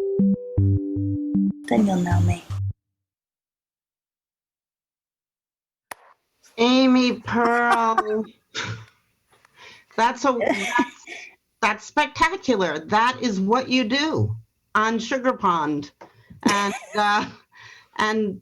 you know, every time you don't put them out that often. They're always, I play them over and over again. I guess I'm really weird, but I do. Oh my God. Anyway, I find it so funny and I really like sharing it with you, Brooke. I think you have a philosophical bent of mind that we really vibe together. I would aspire to it. I hope I do. Thank you so much. Thank you. And stay sane. Stay safe. Relatively. Amy Pearl is senior producer for WNYC Studios. And she's also a riddle wrapped inside a mystery, inside of an enigma, and one of the station's creative masters. Bye. Okay. Now, this is another case of someone that I just needed a reason to get to talk to again, because every time I do, I learn a huge amount. even though I know he's probably sick to death of. In fact, I know for a fact because I have read Stakes is High After the American Dream, which is Michael Denzel Smith's newest book. He's a writer and fellow at Type Media Center, and we've asked him on to talk about what comes next. Michael, welcome. Hey, Brooke, how you doing? Really good. So here we are. It's the long-awaited election night. At this time, 4 years ago, you, like a lot of people, were frantically rewriting your script about what the moment meant. Yeah, I mean, look, it took me by surprise 4 years ago. I genuinely thought the country was in a different place. I obviously, as you read the book, you've read my work, like I didn't believe that it was in sort of this like all new place in which all of the underlying issues that we keep animating our politics were solved. But I did think we were in a different place than we ended up. And I think that's got me tonight, and I'm sure as many people are, just sort of on edge, stressed out, body tied up in knots, concerned about how much progress has been made, how effective the organizing has been, what the effects of the coronavirus pandemic will be on election day, and whether or not we're up against 4 more years of Donald Trump, which I think it simply is 4 years that we can't afford, and 4 years that really cements something about this country. It cements the commitment to the project of white supremacy, the project of authoritarian regime, and given all that we're facing, is the big thing for me that always comes to mind, and I think should be the front of mind for everyone. We simply can't afford 4 more years of Donald Trump when it comes to climate change. We're up against it. We don't have any time really, and without massive movement on that, without radical movement on that, we're solely screwed. There's no nice way of putting it. And so it has me stressed out in a different way this time, considering both outcomes this time around in the way that I wasn't, but 4 years ago, but dreading one much more than the other. Your book talks about, and you just referred to it, that it isn't as if all of this came as a great surprise to you. You wrote, even as we suffer under the boot of oppression, we are not immune to the indoctrination into the American myth.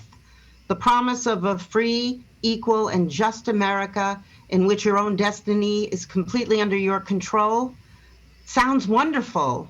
And because it hurts too much to think that your future is controlled by anything more than your own actions, it's easy to fall under the spell. You describe falling in and out of it every time you hope a little and then you lose the hope. Over the years, over your whole life. Yeah, I think, what you read there, it's sort of this being indoctrinated into that myth, and even as I wrote that as someone who is professionally a critic of exactly those ideas, right? Like constantly engaged with it. But what I do find myself doing and saying and believing often are things that are still a part of that myth. In the book, what I write about is sort of my relationship to New York City and thinking of New York City as this bastion of liberalness and, progressive politics and arts and culture and all of these things that would feel liberating. But it's also a city that's still and has been always a gilded city, a city where extreme wealth is next to extreme poverty. This very city that birthed Donald Trump, the city that helped his family to amass the amount of wealth that it did, the wealth that inoculates him from any consequences of his actions. By playing with a tax code that benefits people who are rich and extracts money from people who are not. And that's New York City, right? Like that's New York City. And if New York City can have all of those things and right wingers still paint it as this like socialist city, right? Like if you're still fearful of what exists here, then how are we going to ever question the ideological underpinnings of the institutions that uphold the inequalities that we find here in New York? But what I was trying to get at with what you read there is that I'm not immune. I'm not immune to it. And I think so many of us, especially in this hour, right, especially right now, are looking toward an election of Joe Biden. There's obviously many different people voting for Joe Biden right now. There's a lot of people hoping that it's a return, right? Like it's a return to normal, that it ends the aberration of Donald Trump's 4 years as president, where the country lost its way. That's the myth. The myth is believing that Donald Trump is losing the American way, instead of seeing him as a natural point in American history, an outcome of the very ideologies that we have so far not uprooted. And then there's the problem with that thinking, is that people will get too comfortable if Joe Biden is elected. And I obviously, I don't want to see, I've said earlier, we can't afford 4 more years of Trump, but we can't afford to then elect Joe Biden as president and to act as if that was sufficient, to act as if all of these things that we fear, that we've become to fear, a lot of people have come to fear during the Trump presidency, are then solved. No, Joe Biden has to face the kind of pressure that makes the presidents that we remember for their virtues and that we exalt. If there's no Abraham Lincoln if it isn't for the abolitionists who push him. There's no FDR if it isn't for the labor movements that push him. There's no Lyndon Johnson if it isn't for the civil rights movement that pushes him. And so if we're not willing to engage again with the myth and with our own unlearning, with all of the things that we've seen and been horrified by during the Trump presidency, and ensure not only that Biden doesn't repeat those things, but is undoing a lot of what has been erected during this time and before him, then we fall into the trap in which we could see another Donald Trump in some incarnation down the road. I want to play you a tape. It's Obama. And basically, I think David Sirota said it was kind of like, if this election goes right, you can go back to brunch. Let's play that. And here's one other thing. Joe and Kamala, when they are in office, they're not going to have, you're not going to have to think about them every single day. You're not going to have to worry about what crazy things they're going to say, what they're going to tweet. They're just going to be too busy doing the work.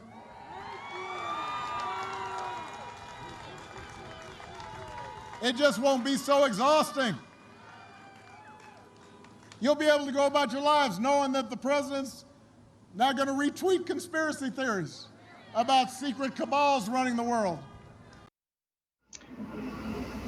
What do you think?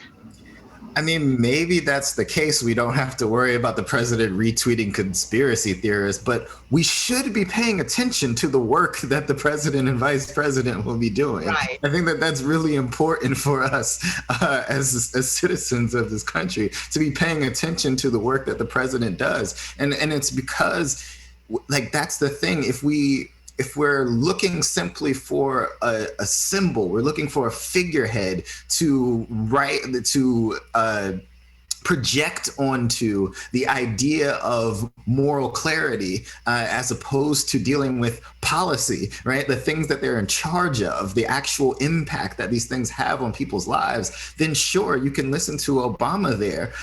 But what we need to be doing is holding their feet to the fire. I mean, one thing that has just one example of a thing that has already upset me is, Joe Biden, when asked if he would tear down the new construction that's been erected on the border with Mexico, that's been erected during the Trump administration, not even the old stuff, right? Like just that which been erected during the Trump administration. He couldn't commit to doing that. And so if we're saying that we're electing someone who can't commit to tearing down even the new construction of a border wall, then what we're saying is that we don't have to pay. If we listen to Obama in that situation, then we're not paying attention to them and holding them accountable for what they say that they're supposed to be in there to do.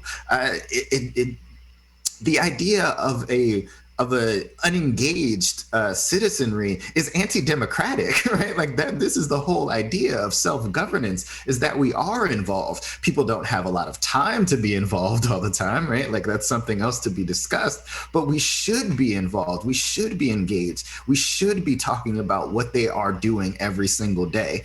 I think that desire for normalcy gets us back to a place in which, again, presidents can go about the work of constructing the American myth and in doing so continue to operate along the lines of all of the oppressive ideologies that have shaped this nation. And if we're not willing to question and not willing to push and not willing to agitate, then we get back to this place at some point. Let me ask you about narratives. What does it mean for the stories that people seeking structural change should be telling about this particular moment? First, say, in the event of a Biden win. Yeah, I think it's really tough in the event of a Biden win because of what we were just talking about in terms of like people's desire for their previous lives, the return to what felt like. And I'll say, during the Obama years, there was a feeling for a lot of people in which things were just taken care of, right? There was no reason to be engaged because complacency. There was complacency. There weren't the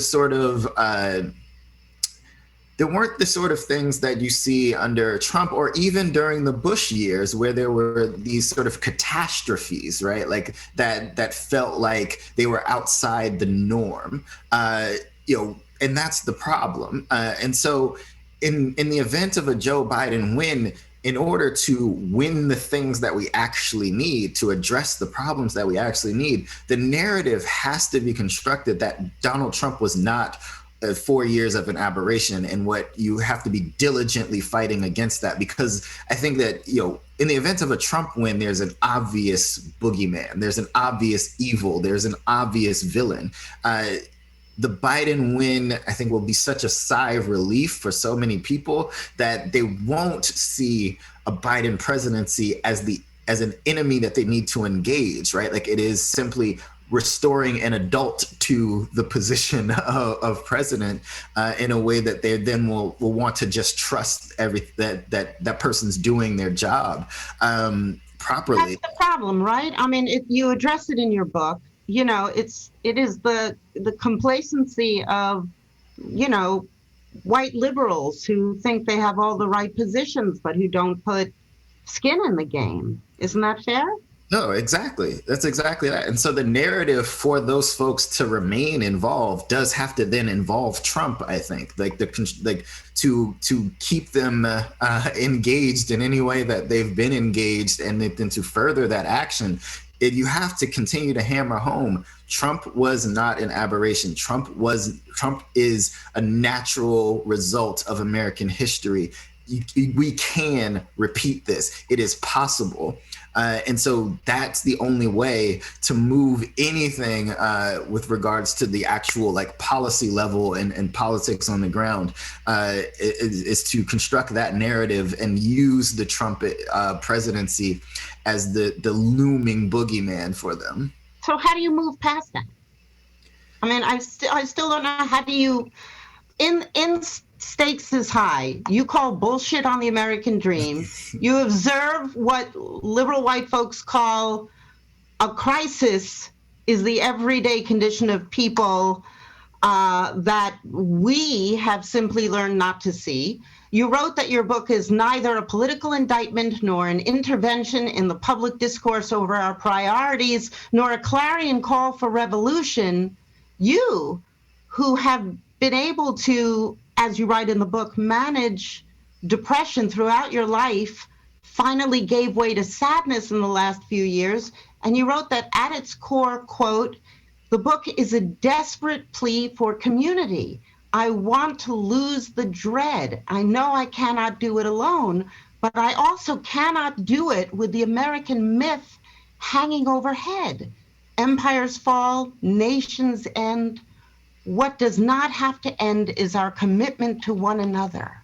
But that commitment has to start. Has to begin somewhere. Yeah, and I think, you ask, like, so how do we move past that? In the immediate, maybe we don't. Maybe we just use that to get people engaged, and maybe that's just the way that it has to be. I'm thinking strategically here, right? Like, maybe that's just their entry point. I mean, and everyone has a different one. So it's just, it's like this past summer, the protests that erupted in response to the killing of George Floyd. I mean, so many good white liberals were buying their anti-racist book kits. And, for me, I'm sitting there saying, like, how is it that you still need these, right? Like, how is it that you haven't gotten to that point? But you know what? Maybe that's just going to be their entryway. That's going to be the thing. And so if in the first 6 months to a year of a Joe Biden presidency, I mean, fingers crossed that comes to pass, maybe you still have to use Trump. But then it's time to say, like, we have to move past that. We have to construct it. And honestly, it's not even a construction of a narrative about America's past as much as it is a narrative about our future, and asking that we commit to uprooting those past sins, uprooting those ideologies, and saying that what we once have been, we don't have to continue to be. How do we get to that point? I think it takes so much. It takes so much unlearning, and it takes so much organizing. It takes so much of a desire for people to even get in the door in the first place. So yeah, I mean, it's tricky. It seems like long work, and again, I say we don't have much time. So we have to accelerate it in some ways, of course. I don't know that right now I'm sounding so hopeful that it could come to pass, but I just, my thing is, use what you got, meet people where they are. I think that's just a crucial thing, meeting people where they are and bringing them along as best you can with whatever tools you have in front of you. Mychal, thank you so much. Thank you, Brooke. Mychal Denzel Smith is the author of Stakes is High After the American Dream. And now it's 10:08, which means it's 2020 on the 2020's on the 20s. Leah Fetter. Hello. Do you see me? Yeah. Hi there. Okay, great. Hi. So polls have closed. Some new states' polls have closed. Iowa, which is the site of a particularly competitive Senate race, and Montana, Nevada, Utah, and part of Idaho. We should also start expecting results to come in Arizona. Since we last spoke, Kansas has been called. Its 6 electoral college votes have gone to Trump, which places Trump at which places Trump at 98 electoral college votes and Biden at 131. Also, Bob, you had asked Micah if Hickenlooper won. He did, in fact, win in Colorado, so that's the Senate seat has flipped. Lindsey Graham has been reelected in South Carolina. And counts are underway in other competitive Senate races. Meanwhile, even further down ballot, Ilhan Omar has won re-election in Minnesota. Also, Madison Cawthorn, who we talked about on the show at some point, in North Carolina, the far right congressional candidate from North Carolina, he has won. So did Marjorie Taylor. The one that was made in a lab, right? Or, Yeah, kind of like, coded far right, potentially coincidence, potentially white supremacist. And Marjorie Taylor Greene from Georgia, she was the candidate who campaigned on QAnon conspiracy theories. She also has been elected to Congress from Georgia. So that's where things stand right now. Still waiting for more results to come in, and we'll have them for you. Back to you guys. Thank you. 2020's on the 20s. Thank you, Leah. For much of America, this has been a years-long battle, all the time and everywhere, not least in music. Here is my friend and composer Randy Ingram and vocalist Meah Pace with a song just released by the Resistance Revival Chorus and recorded just for us tonight at the Soapbox Gallery in Brooklyn, New York. The song is called I Hope.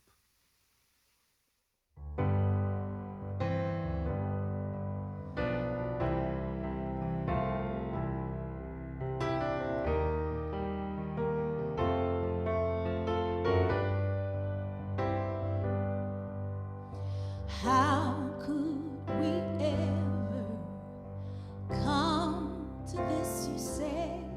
Our lives do not matter. Injustice has no face.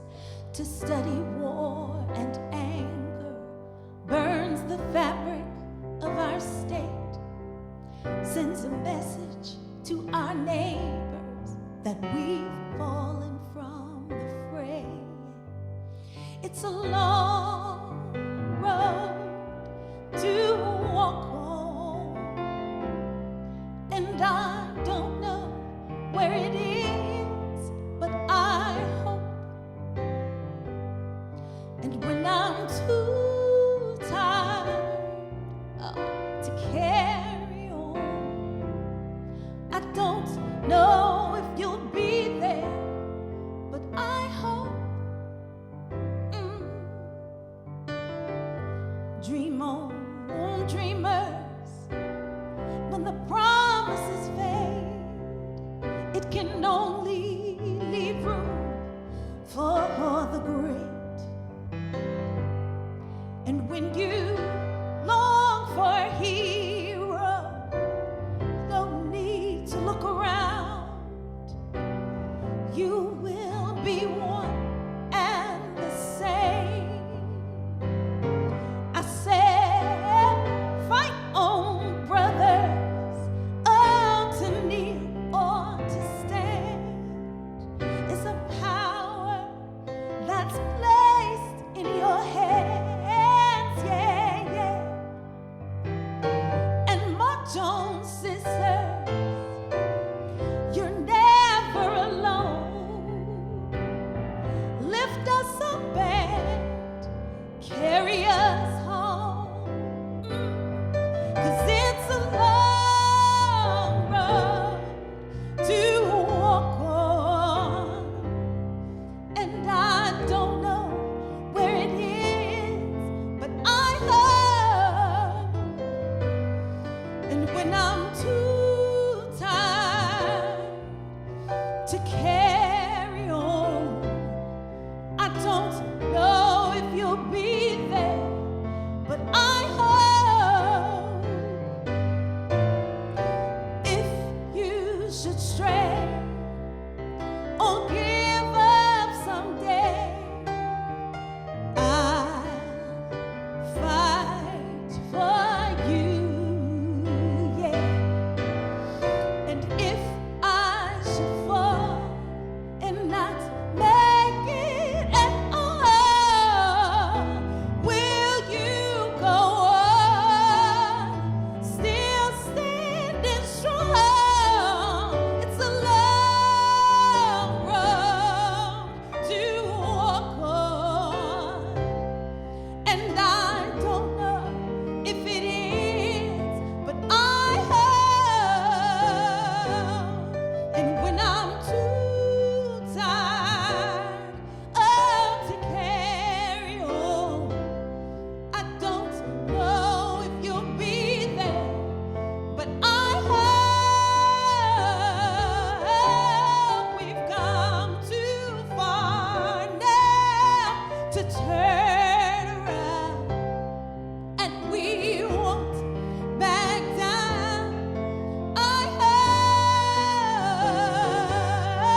Oh my.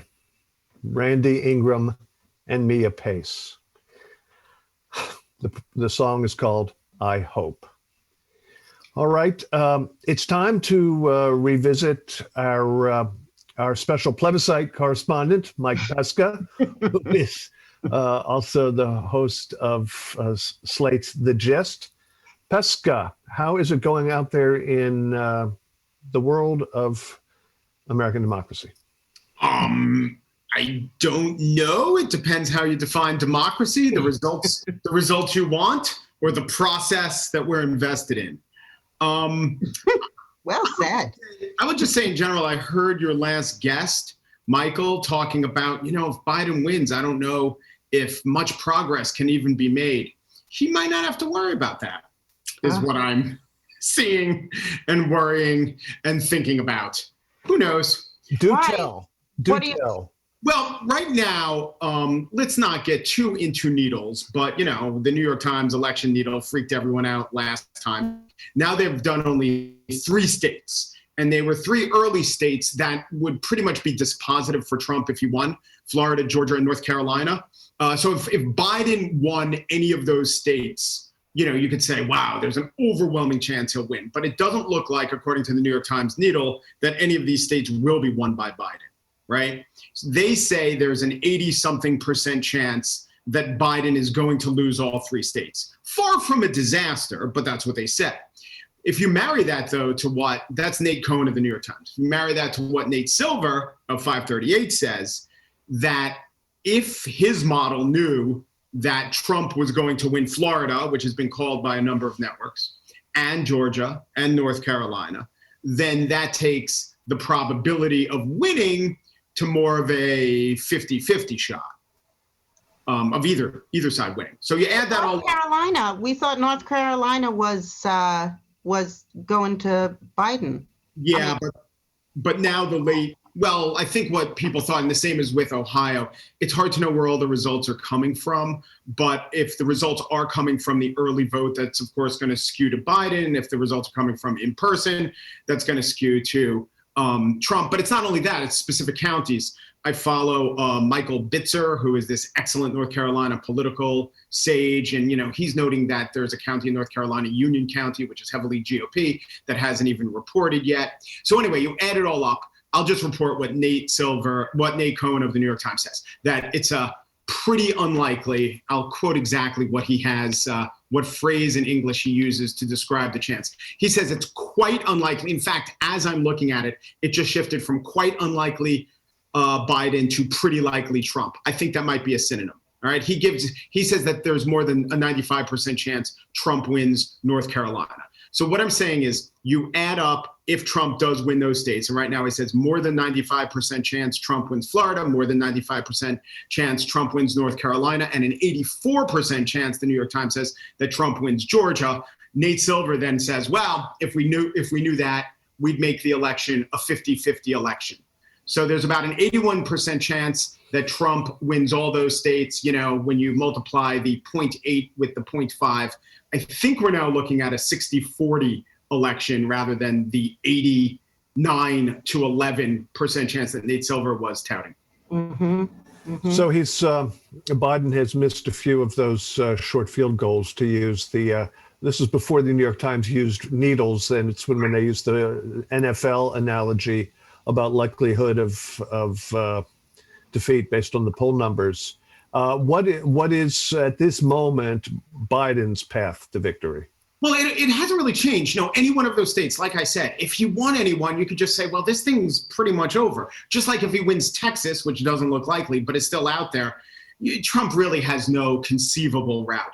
Ohio is still an open question, and Biden had the big lead. And I think what we're seeing a lot with all these election results is, in-person voting will swing back for Trump, but Ohio is certainly still alive. If Biden wins that is even more electoral votes than, Virginia. And I would say the most promising state for Biden, I thought going into tonight, in terms of a pickup from what Trump won, but also what the early polling is showing us, is Arizona. So Maricopa County, which is Phoenix, Arizona only has, I think, 12 counties. Maricopa is nearly the majority of the state. The early results there show big Biden gains over what Hillary got. Nate Silver it's funny. There's just a coalition of different reports. There'll be some raw data from one site, and then Nate Cohen will tell you what it needs, and then Nate Silver will add to Nate Cohen's analysis. But what Nate Silver was saying is that there would have to be some sort of gigantic, unprecedented Trump wave to win Maricopa County. And the people who look at Arizona say that if Biden were to win Maricopa County, has a good shot of winning that state. Arizona has 11 electoral votes. That doesn't sew up the presidency for him. Pennsylvania, if it goes to Trump, could still win it for Trump. But I would say right now, Arizona is very much in play as a possible Biden pickup over what Trump won in 2016. It's 10:22. What have you learned so far tonight from the results? It's a good question. I don't know if I learned it. I told it to myself, in 2016 when I hosted the Gist, I always gave the odds. I would say, there's still a 25% chance Trump would win, but I communicated that what that 25% chance meant was something akin to he's probably not going to win. But a 25% chance means that, you very well could win. Now that I've been told by the same site that told me there was a 25% chance, that there was a 10% chance, I actually communicated it less forcefully. So I was always sure to say, hey, he definitely could still win. I was no more confident this time around than I was with Hillary Clinton. But what I really did learn was that I tried to put this in play a couple times. It snuck through that I was very suspicious of pollsters who talked about a shy Trump vote. I don't know if it's because of a shy Trump vote, but I really think we shouldn't be. I really think there are a lot of people in America who really don't pay attention to politics. I mean, look, here's one tangible takeaway. It looks very much right now like Florida is voting for Trump. There's a whole lot of reasons why states vote for Trump. But one big reason we heard that it might vote for Biden is that there's a lot of old people in Florida, and they're very concerned about the coronavirus. That all made sense, and it was backed up by the polling. The crowds at a Trump rally yesterday and today chanted, "Fire Fauci." It just is some amount of cognitive dissonance that you have a state filled with old people who are very worried about their health, who have voted for a guy whose crowds chant "Fire Fauci." So what does that mean? Does it mean they really do want to fire Fauci? Does it mean they don't pay attention to politics? There's a whole lot of reasons.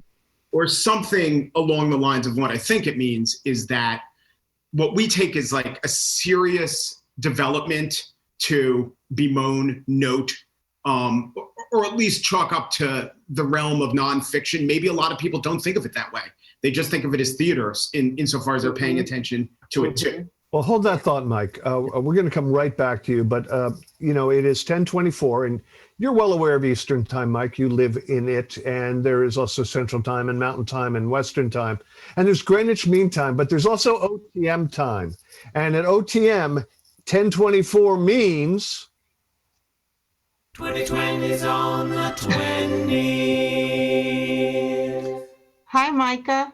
Hey, Brooke. How are you doing? Good. Tell me what you have. So right now, Trump has 98 electoral votes and Biden has 131. We're still waiting for Nevada polls to close. But let me tell you a little bit about what's happening on the congressional side of things. Mm-hmm. 2 New York candidates became the first openly gay Black men elected to Congress. Also in New York, Alexandria Ocasio-Cortez has won her reelection. But on the Republican side, Tommy Tuberville has beat Doug Jones to win the U.S. Senate seat in Alabama. And Republicans... That's a flip. Yep, that's a flip. And there's another flip that Republicans had in a race in Miami for another congressional seat in Florida. So right now, the current count for the Senate is Democrats at 43 and Republicans at 41. Back to you guys. Okay, Mike. 2020's on the 20th. I don't know what that means. The reporting that was just. Yeah, no, I don't know. I don't know how to put it in the, in the hopper. Yeah, well, let me put it to you this way, Mike. As you are aware, I personally have spent, and with many hundreds of millions of people like me, spent the last 4 years in a state of despair, rage, horror, disappointment, and so on. I guess we're not close to being able to close the books on that, are we? Right, it's true. And even if there was an eked out victory, or even if there was a victory where the Electoral College comported with the popular vote, which, a democracy should have something to say about the will of the people. I mean, we really do convince ourselves things like good country, bad country, racist country, post-racial country, country that just hated Hillary and therefore is a little sexist, or country that's, really understands decency. But what we're talking about, 90% of the people aren't going to change their votes. 40 out of 50 states were definitely voting the same way. And, it could be 49 out of 50 states, right? Well, probably 48 at most. So the lessons that we glean about our fellow citizens and the state of our country, and even the state of where we are in a democracy, are largely spun out from fictions and extrapolations. And the real truth is, a whole lot of our countrymen and countrywomen are totally at odds with the world that we see. Totally. A dangerously high number. And when that number, I've always said, how long could we have so much mass ignorance and people believing in conspiracy theories and polls that say 8% of the people think the moon landing was fake? Like, that's going to come due at some time. And maybe it came due in the Trump election. But that was always the case. Yeah, I mean, why does it come due in, but like Kurt Anderson, 2016, right? Like Kurt Anderson wrote in his book about that the real American exceptionalism, that we were always a society of cults and religious fanatics and Svengalis and con men, right? More so than other mature democracies. It's not like it hasn't come due in the past, right? Abraham Lincoln might be a good president, but there were a whole lot of con men that Mark Twain was happy to chronicle under him.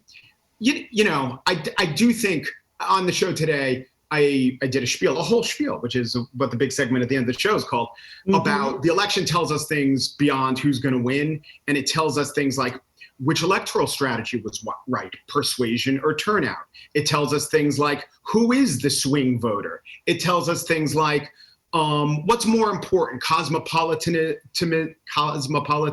or ruralism? But it really doesn't. Like, all of these, we've had pretty clear referenda and pretty clear data on all of these things and the nature of America.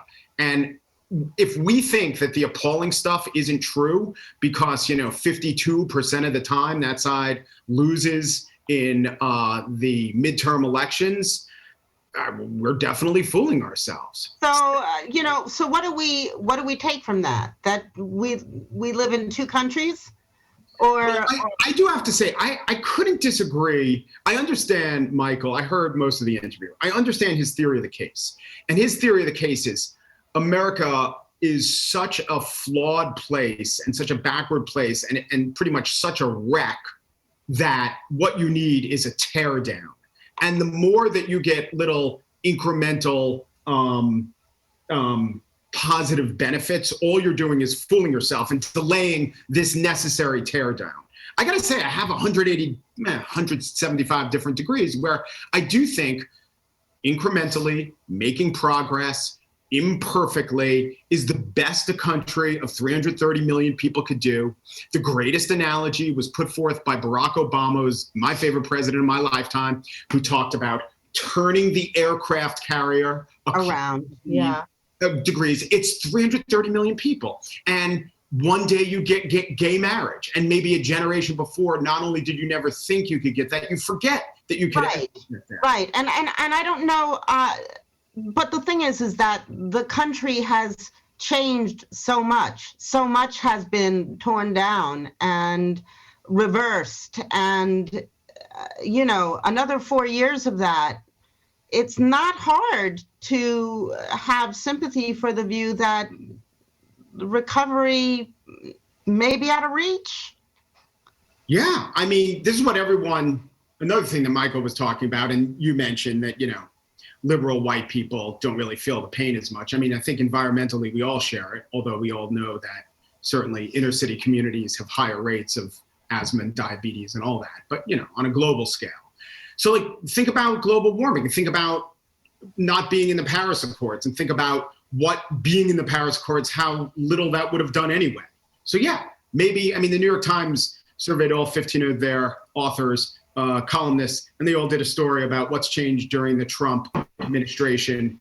And, I just think it's the missed opportunity. Like, not only did we not need to backslide, we needed to do certain things and make progress. And when you don't do that, there's maybe no coming back. Here's a tweet from Nate Silver. I know he's not an oracle, but tell me what you think. We're going to post it. Trump's in a better position than he was at the start of the night. Biden's not going to win in a landslide.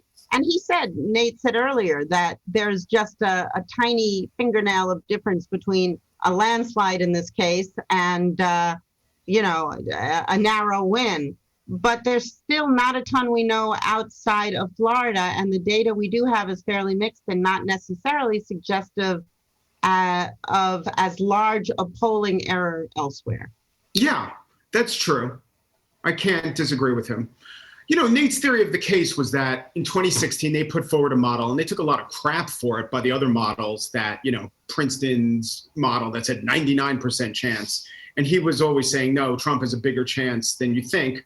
And then when Trump won, I think the folk wisdom was Nate and the others got it wrong. But how can you ever tell if you say something has a 30% chance of happening? Yeah, that doesn't happen.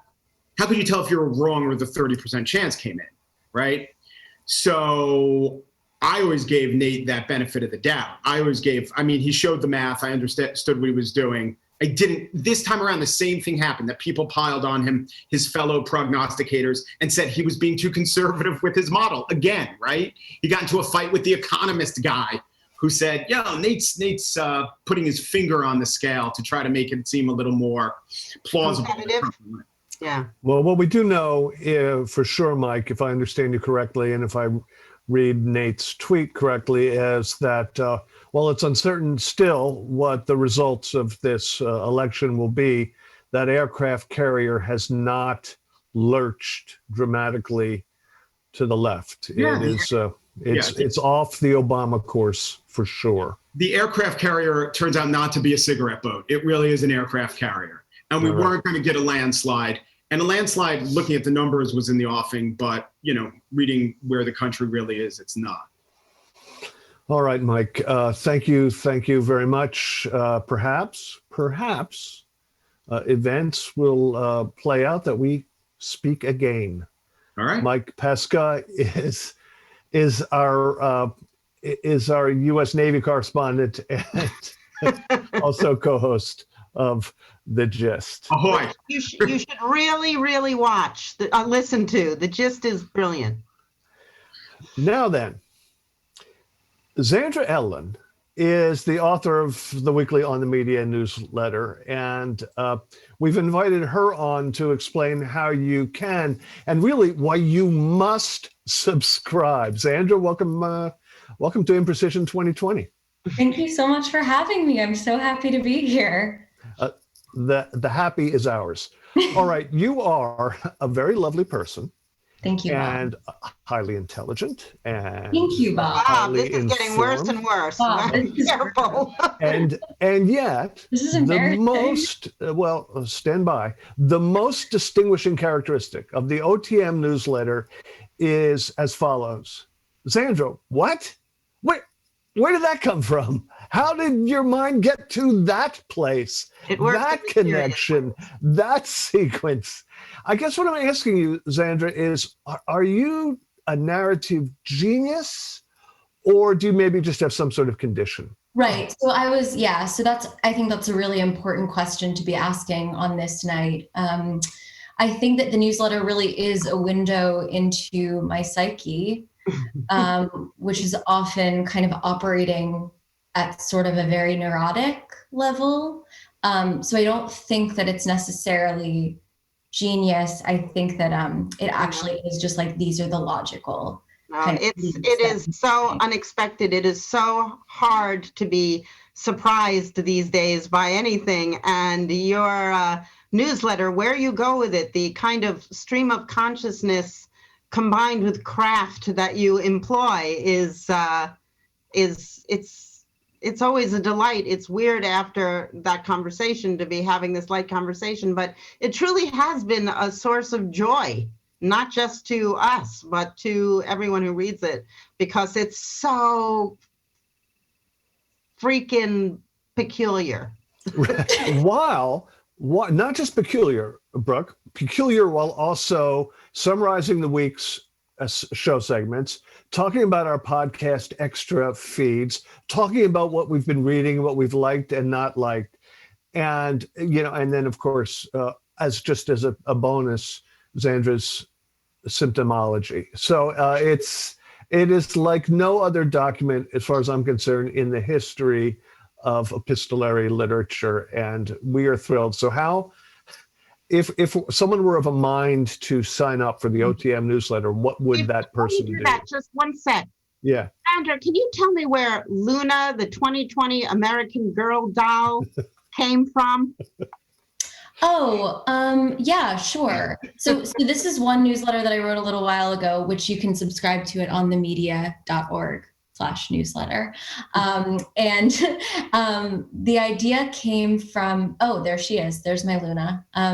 Basically, there was a new American Girl doll released. An American Girl, as I'm very familiar with, does these sort of historical dolls. And the most recent doll was a doll from the 80s, I think. And so a lot of people online were like, whoa, like the 80s, a period of history?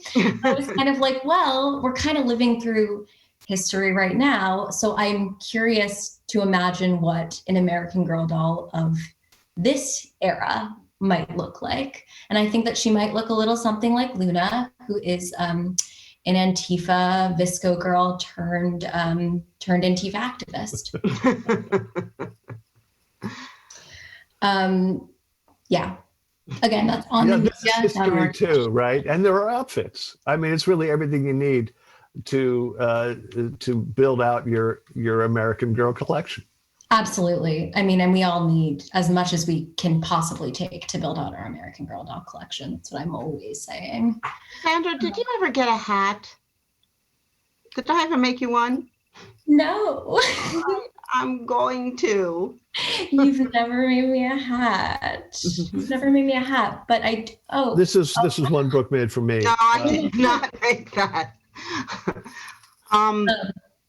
Yeah, but I was wondering if we could even like sweeten the deal a little bit. If people want to subscribe to the newsletter, and maybe we give them a hat. Maybe we think about some kind of a sweepstakes wherein I'm just like totally off the dome here.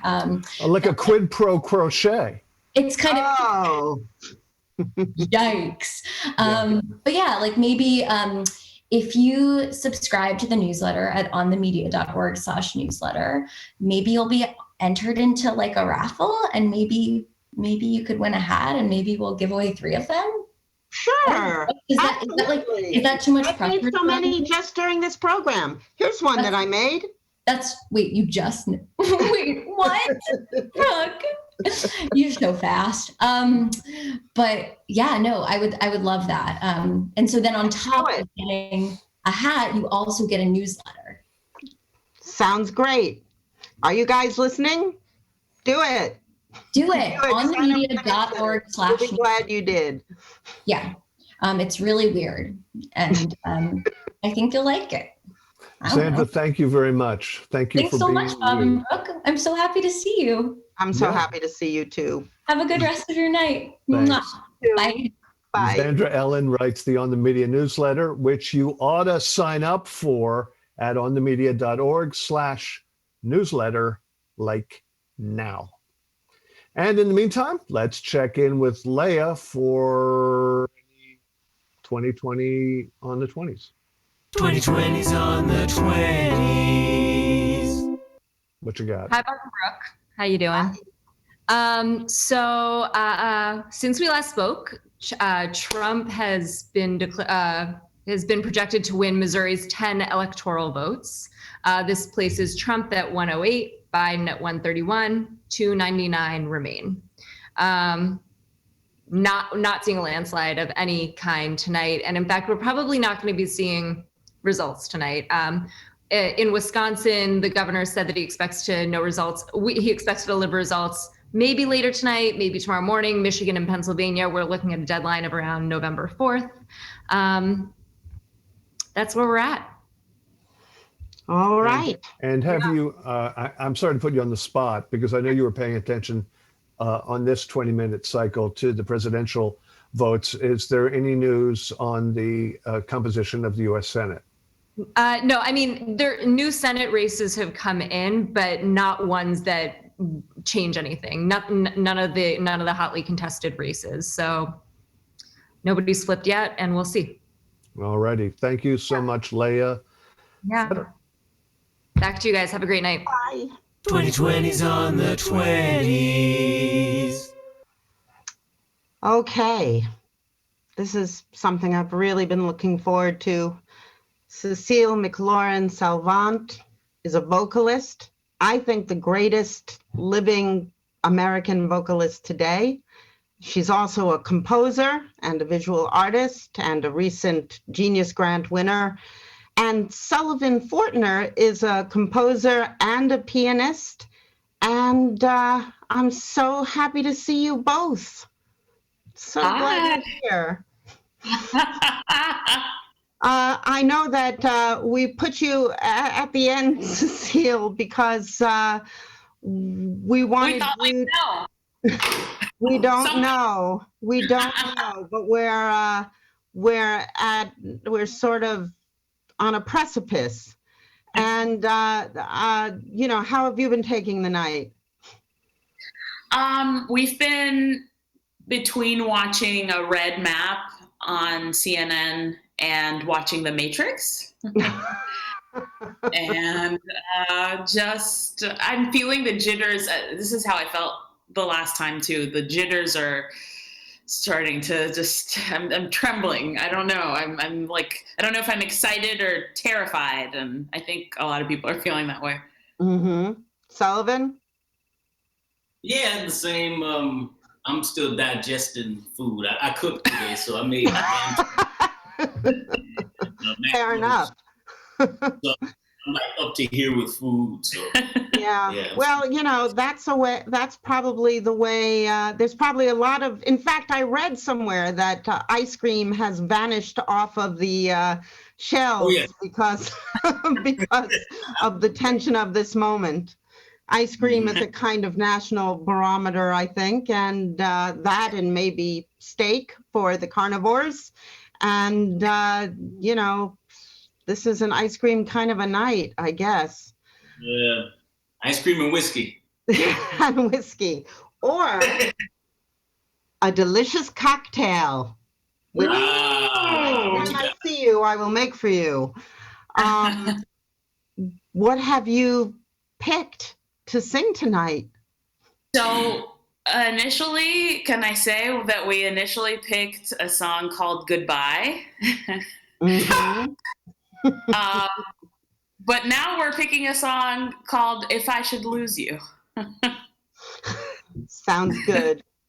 Sounds like it's I guess it's me. Start. I don't know what key you do it in. If I should lose you, the stars would fall from the sky. If I should lose you, the leaves would wither and die. The birds in Maytime would sing a mournful refrain, and I would wander around, hating the sound of rain. With you beside me, a rose would bloom in the snow. With you beside me, no wind in winter would blow. I gave you my love, but I was living a dream, and living would seem in vain if I lost you.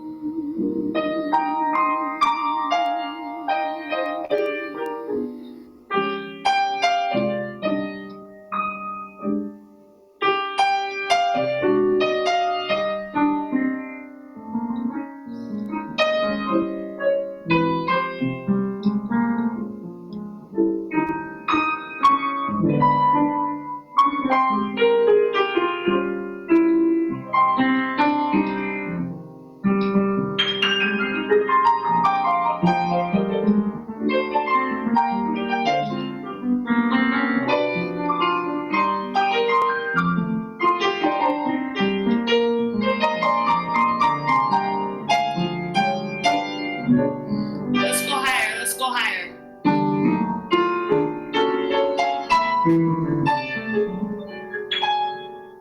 With you beside me, no rose would bloom in the snow. With you beside me, no wind in winter would blow. I gave you my love, and I was living a dream, and living would seem in vain if I lost you.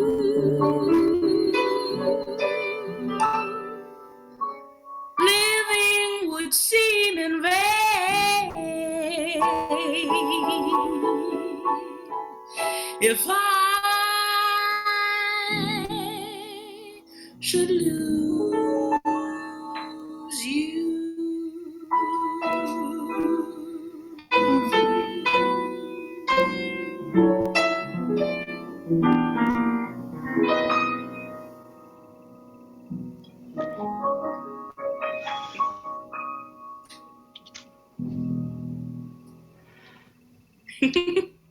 I love you guys. Oh, we love you back. You guys, everybody who's just listening has just had the inestimable pleasure of hearing Cécile McLorin Salvant and Sullivan Fortner. You've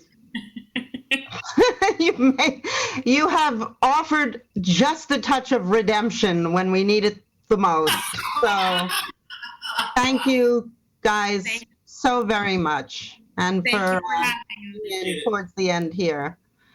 You take care. See you soon. too. Bye. Take care.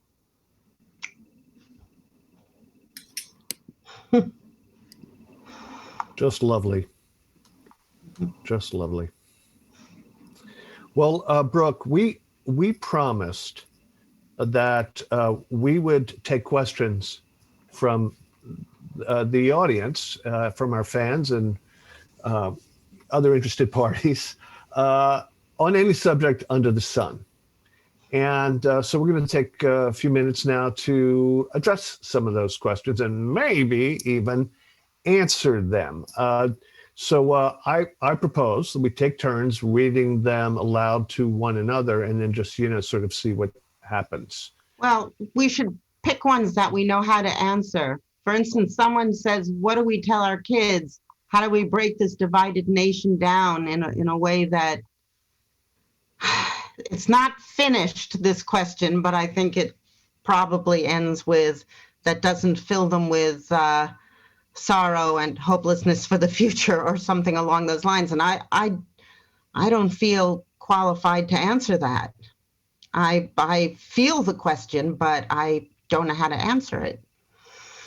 And so, you know what? I'm going to mull that over for just a minute or two as we address other questions, and then some of these thoughts that are coalescing in my head, I'm going to try to express them. Mm-hmm. I want to ask you of a question posed by Ben Holland. How can you have a conversation with people who live in different realities? I am genuinely curious about this. Stating something isn't true is like saying God isn't real. It is a direct result on identity, and it isn't even the point.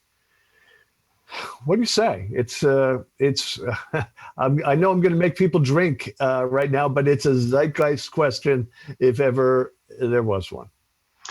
The different realities question, I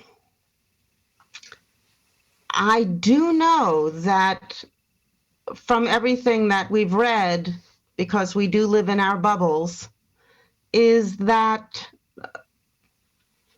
people can emerge if they are able to be treated with a certain amount of dignity. That doesn't mean agree with them or even think they have a point or compromising your own values or any of that stuff.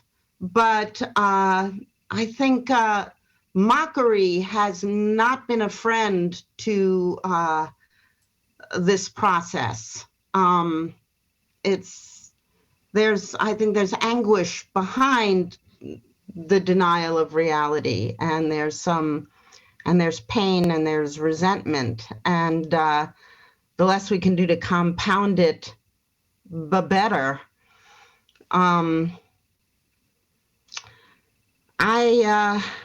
It's the most frustrating thing. It's the most painful thing that I think that I've encountered since this whole thing happened is this whole thing. How, why? And it's just this, it's people, clearly people feeling that the place that they deserve in society has somehow been hijacked. It's not true. It's not true. Is it possible to acknowledge someone's pain and resentment without in any way embracing the cause? And, maybe that requires us to be better than we are. I have an answer as well, and it comes with a bit of a confession.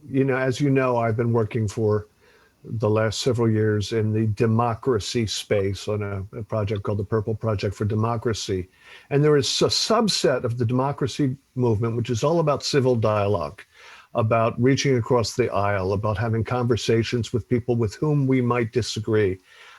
Everything that we were taught is the essence of American democracy, being able to look at your fellow citizen, even though you have a completely different perspective, and talk it through. And my confession, which is a very unjournalistic confession to make, is that in the past 4+ years, I've largely lost interest in that process. I've largely lost interest in trying to understand or empathize with those whose the expressions of whatever it is they've got going on in their lives is based on superstition or hoaxes or hate, on disinformation, on insane pseudo ideologies like QAnon. I am not interested in engaging. and I'm interested in discussing the underlying issues, but I do not have lost any interest in trying to find common ground where the only thing between us and them is quicksand.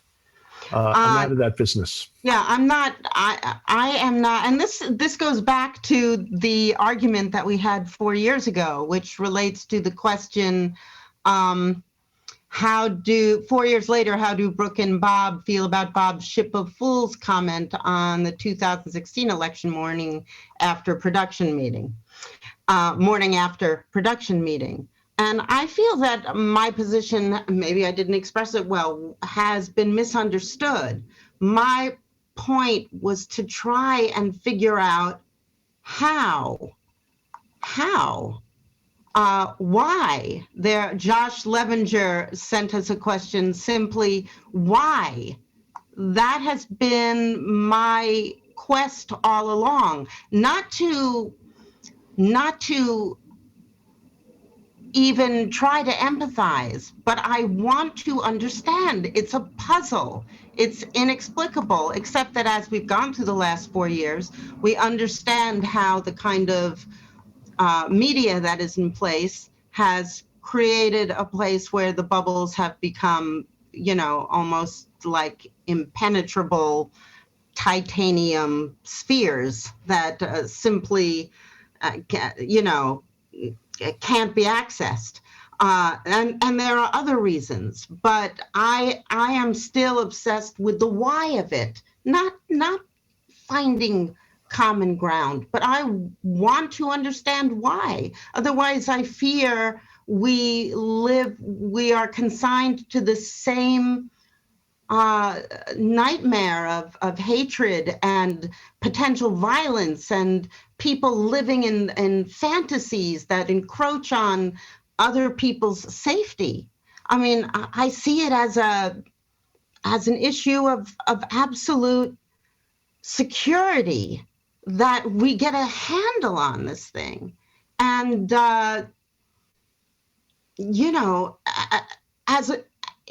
also in getting it to change, people not becoming complacent, even if the presidency and the Senate were to flip, that still leaves us in the position we were in many ways before it went this way. I don't see a way to make this nation anywhere resembling what its myth of itself is, unless we understand what went wrong. What went so horribly wrong? Brooke, I want to pick up on that in a moment, but there's another extremely pressing question from Karen Havlick at On the Media. Hi. A few of the watchers tonight would like to know more about your glasses. Specifically, who are you wearing? I seventh that request. These are Anne and Valentine, and I got them at number 1 Prince Street a couple of years ago. And yes, they are fabulous. Some other viewers have tweeted suggestions for my puppy's name. One is Laszlo, which brings one of the mind of Laszlo Toth, who is one of the other alter egos of Dr. Guido's father, Guido Sargucci. Gosh, what was the name of that? Don Novello was the comic that did him. Laszlo Toth was one of his other identities. From Joaquin, I think Bobka is a great name for your new puppy. From Eric, the dog looks like Churchill. I suppose he's suggesting that we go with that or with Winston. From IW, doggy name proposals, Impy or Imper. I'm not sure where that's coming from, but we'll throw it on the list. Yeah, and someone suggests to name him Tucker Carlson until he's housebroken, and then afterwards, feel free to revise. Brooke, I want to address the question about talking to the kids.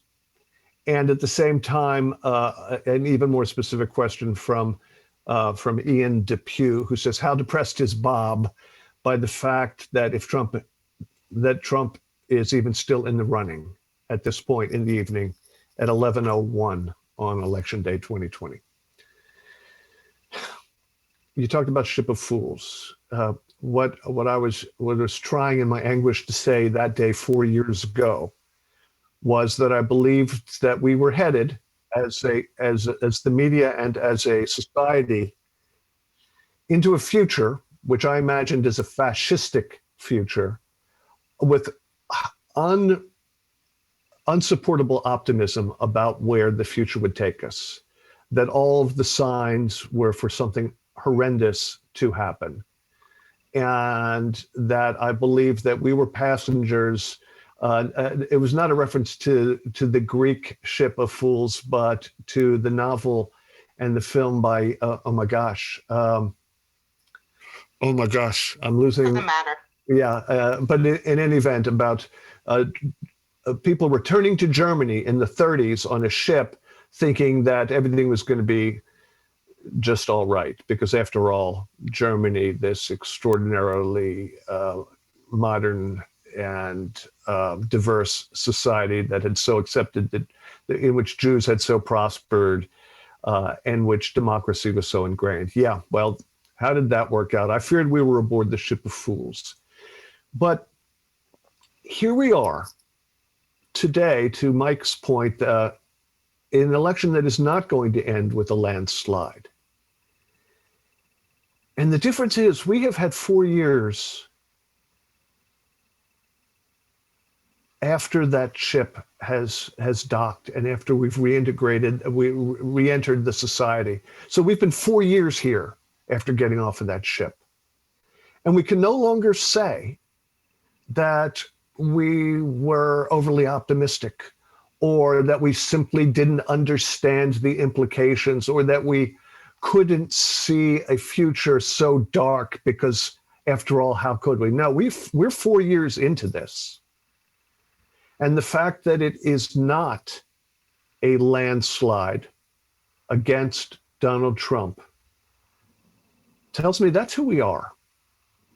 It is not, as Mychal said, an aberration. Perhaps it was an inevitability based on our 233-year history. But in any case, Popeye said, I am what I am, and it seems that we are what we are, and I don't like that thing that we are. And to me, it's more, I mean, it's only 11 o'clock. It may well be that Joe Biden defeats Donald Trump and that this all ends here. But if he does not, or if it is close, we have learned so much about ourselves. And what I tell my kids is that to get back to the original question, is that I can't explain, I can't understand. All that I know is everything that I believed to my core about our society turned out to be wrong. And if I can just add a postscript, that's the good thing about the last 4 years, is that we were either willfully or unconsciously ignorant of what the nation was. And now we know, thanks to 1 million cell phones and many other things, we know who we are now. The phrase you love to use, the scales falling from the eyes. If we are complacent now, there's no placing the blame elsewhere. It's all perfectly clear, and we have a responsibility, and that is intensified. It doesn't go away. It wouldn't go away with Biden, but it might have allowed many of us to think so. It might still allow many of us to think so. But the problems were always there, and they were horrendous. And now we know, and there's something in that. I want to bring out the people who helped us with this first ever. And who knows, maybe we'll do this again sometime. The staff people who have, and loyal companions on this road that we've been with all of this time. You do the Brady Bunch. And you want me to read the credits now? Or oh, hold on 1 second. The boss. Remember, I was introduced as the boss earlier, which was really gratifying. I, Katya Rogers, want to shout out John Hanrahan. There he is in the stripes. Yay. John, let's all do a silent clap. John, senior produced the show. Awesome job, John. There's Jennifer in the beret. She was here in the green space. Oh, there's Ricardo. Hello, Ricardo. I don't know. He's just been smoking things in the back. Don't know what he's been up to. Eloise has been pulling tweets and videos. Micah and Leah have been doing the 2020s on the 20 or the 40s or the 39s. We don't even know. It's been a great night. I've had a really good time. Look, there's David in the studio. There he is. Bob and Brooke, we salute you. Amazing job. Brooke, be honest. Be honest. Did that cocktail go to your head? Did it look like it did? Kinda.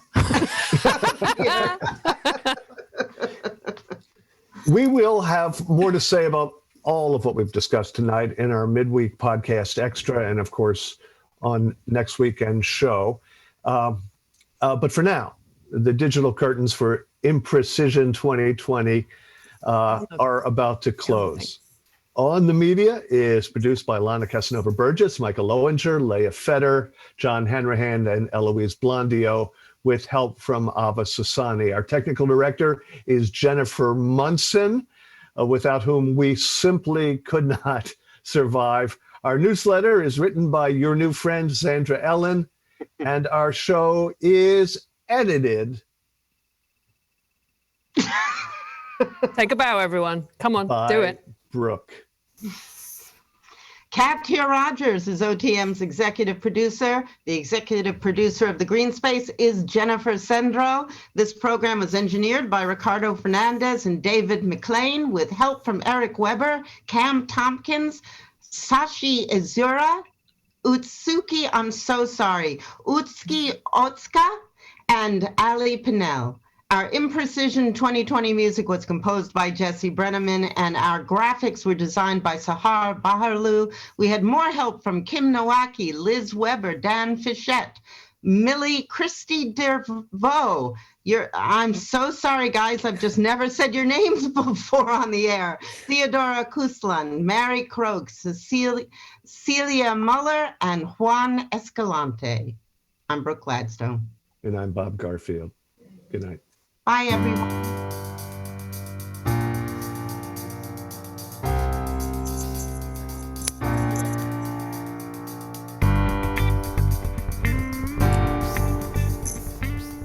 We get on the Zoom again.